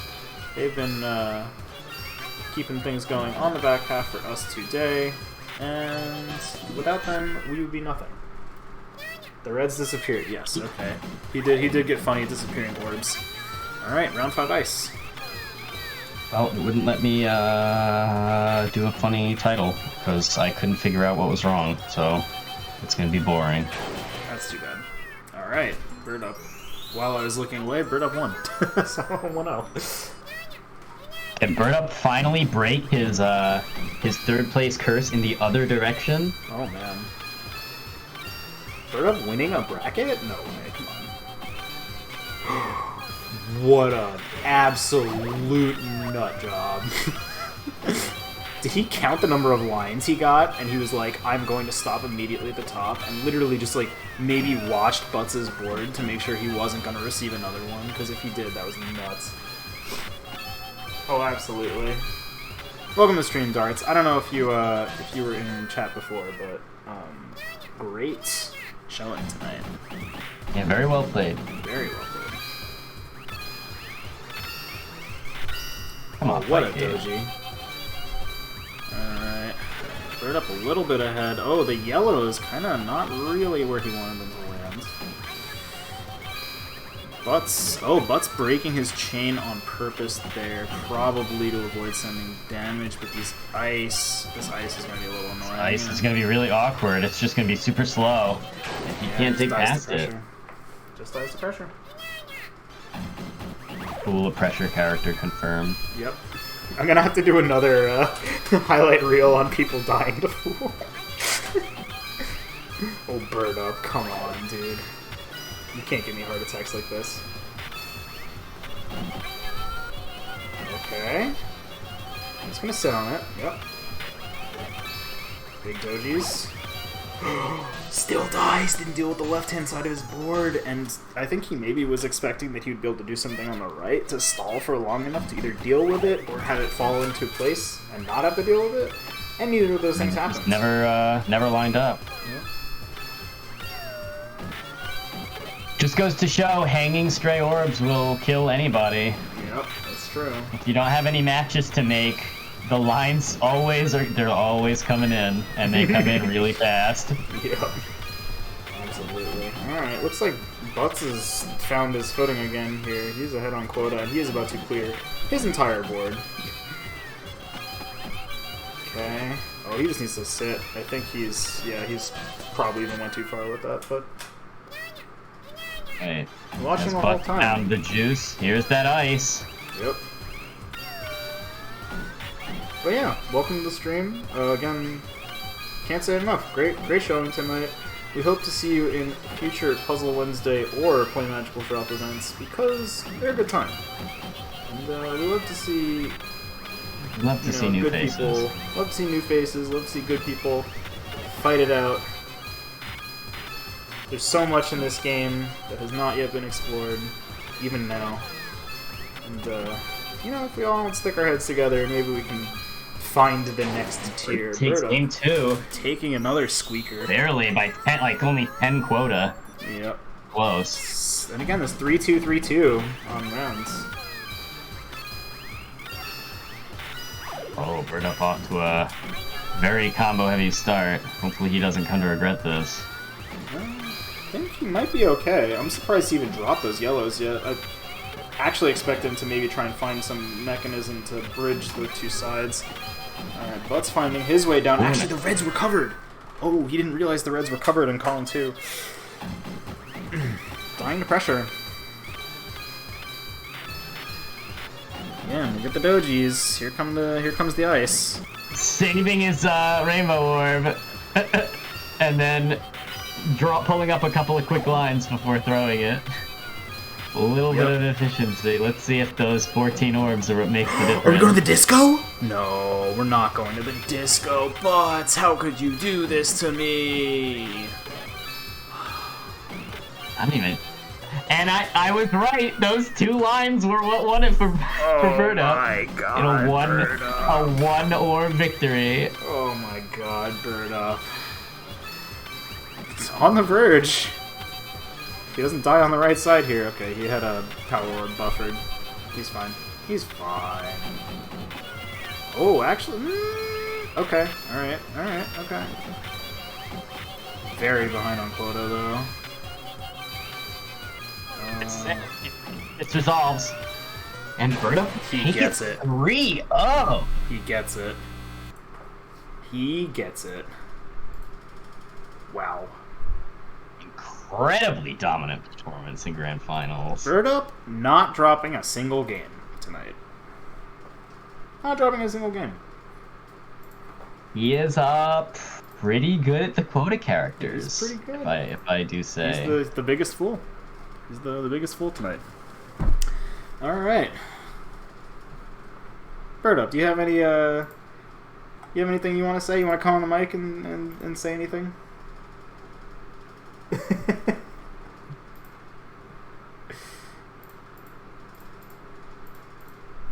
Are we doing an interview? Oh yeah, why not? Why not? Yeah. That was fun. That was the first time I've won something that was online. I lost all the death's door steps. Every time for Wanper shows up. I actually saw a meme tonight that I retweeted that was it's like a collection of puzzle memes. So if you follow me on Twitter and you see it, you'll probably enjoy it. But there's one that says when you try to play Magical Drop and your opponent's from Argentina, and it was like a gif of a bunch of slamming a garbage can over somebody's head and drop kicking them into a pool. Yep. That's such a good post. It was really perfect. So that was the first time I went online. I wish I knew that I could beat Butts at the Fool before the last tournament. Would have come in handy. But I think the biggest takeaway from tonight is, one, I think the Fool rules are fake. I think you could actually just play to try to kill people, and it really works a lot of the time. And I think the other thing is I love how many new players we had out, because we just had like a fun theme. And I'm really looking forward to working more with the Puzzle Wednesday crew as we go forward to do more fun events on these Wednesday nights. Not every tournament needs to be super serious. And we should do more exploration of stuff like this. I know somebody was pushing really hard for all randoms, and doing random. like not all doing tarot card readings before the set, and having those be the characters the players have to play as. To doing a 3-card draw and making the players play all 3 characters. Well, I guess it'd be 5, and then maybe you don't play the last 2 or something, depending. No, I think we could change the rules. This tournament ran pretty long for just only being Fool. So I think if we're sitting and we're doing tarot card readings to the mic, having them be, play all 3 characters and just what's the result of all those 3 matches would just be fun. Oh yeah, that's very fair. But yeah, looking forward to this. I know there's another Magical Drop event that's like a little invitational run by like the Minnesota Puzzle crew, if I'm getting that correctly. Yeah. That's this Sunday. I think I'll see some of you there. And then if you're in the greater New York City area and you want to come out for my birthday on Monday at the Arcade Red Parry, we're going to have a birdup's birthday bash. We're going to have Magical Drop. I'm probably going to bring some form of cake, and we could just kind of hang out and play this game and have a good time. Yeah. You'll meet a bunch of the crew here. I mean, I'll be there. Deka's in town that weekend. I will be in town. Hopefully Ty and Anryyy can make it too. We'll have at least 5 folks who are in this tournament there. Yeah, that could be pretty sick. Yeah, I think we're going to be streaming it too. It should be a really fun time. I'm looking forward to seeing you guys in person again. And yeah, again, feeling cool. Really happy I didn't drop a game, which is dope. I was worried at the end there. Those two Butts matches at the end. They went to game 5 or round 5 or whatever it was, and I was a little worried that I'd lose my perfect streak, but I got to hold on to it. Nope. That's yeah. That's pretty good stuff. Yeah, so I will quickly one more time here go over what do we got? Hang on one second. Right. Let's do a little one more time for posterity, the upcoming events. Next week we've got Puzzle Fighter X Prime Balance Patch. Come in if you like Puzzle Fighter, and also being able to play as somebody who's not Dan. Or not Dan, not Ken. If you want to play as Dan, go ahead, please. It'll make everyone happy. After that, we got Wario's Woods. So, again, watching this, it's a game that takes a little, getting used to see what's going on, but I think it's really interesting, personally. I've loved watching all the people here play it and learning how to commentate it, and it's a good time. If you like Nintendo puzzlers, especially ones that are pretty rude, but maybe not as rude as like Yoshi's Cookie or Wrecking Crew 98, Wario's Woods, it's a good time. You should come join us. After that, first mystery bracket of June will be round 1/2, Ogi Jonken. Again, if you want to get started on this game, there's a couple people who have been labbing it out, and they will, help you get started understanding all the things. You can also come join the Discord and look at Akloppy's little write-up on the basic rules. And that's a good way to just get started on that. And so that will be the first bracket. The first mystery bracket for June. The second one will be Cleopatra Fortune Plus for Naomi. Again, fairly similar gameplay to the original Taito F3 version. You make gems, you clear away mummies. You play as weird, cute anime girl versions of ancient Egyptian and I guess Palmyran monarchs.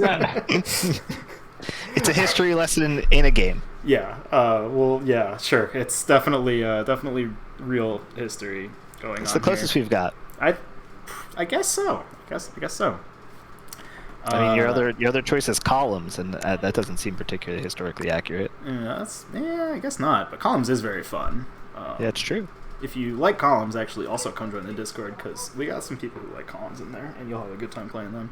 But I digress. We will be coming back in July with Puyo Puyo 2.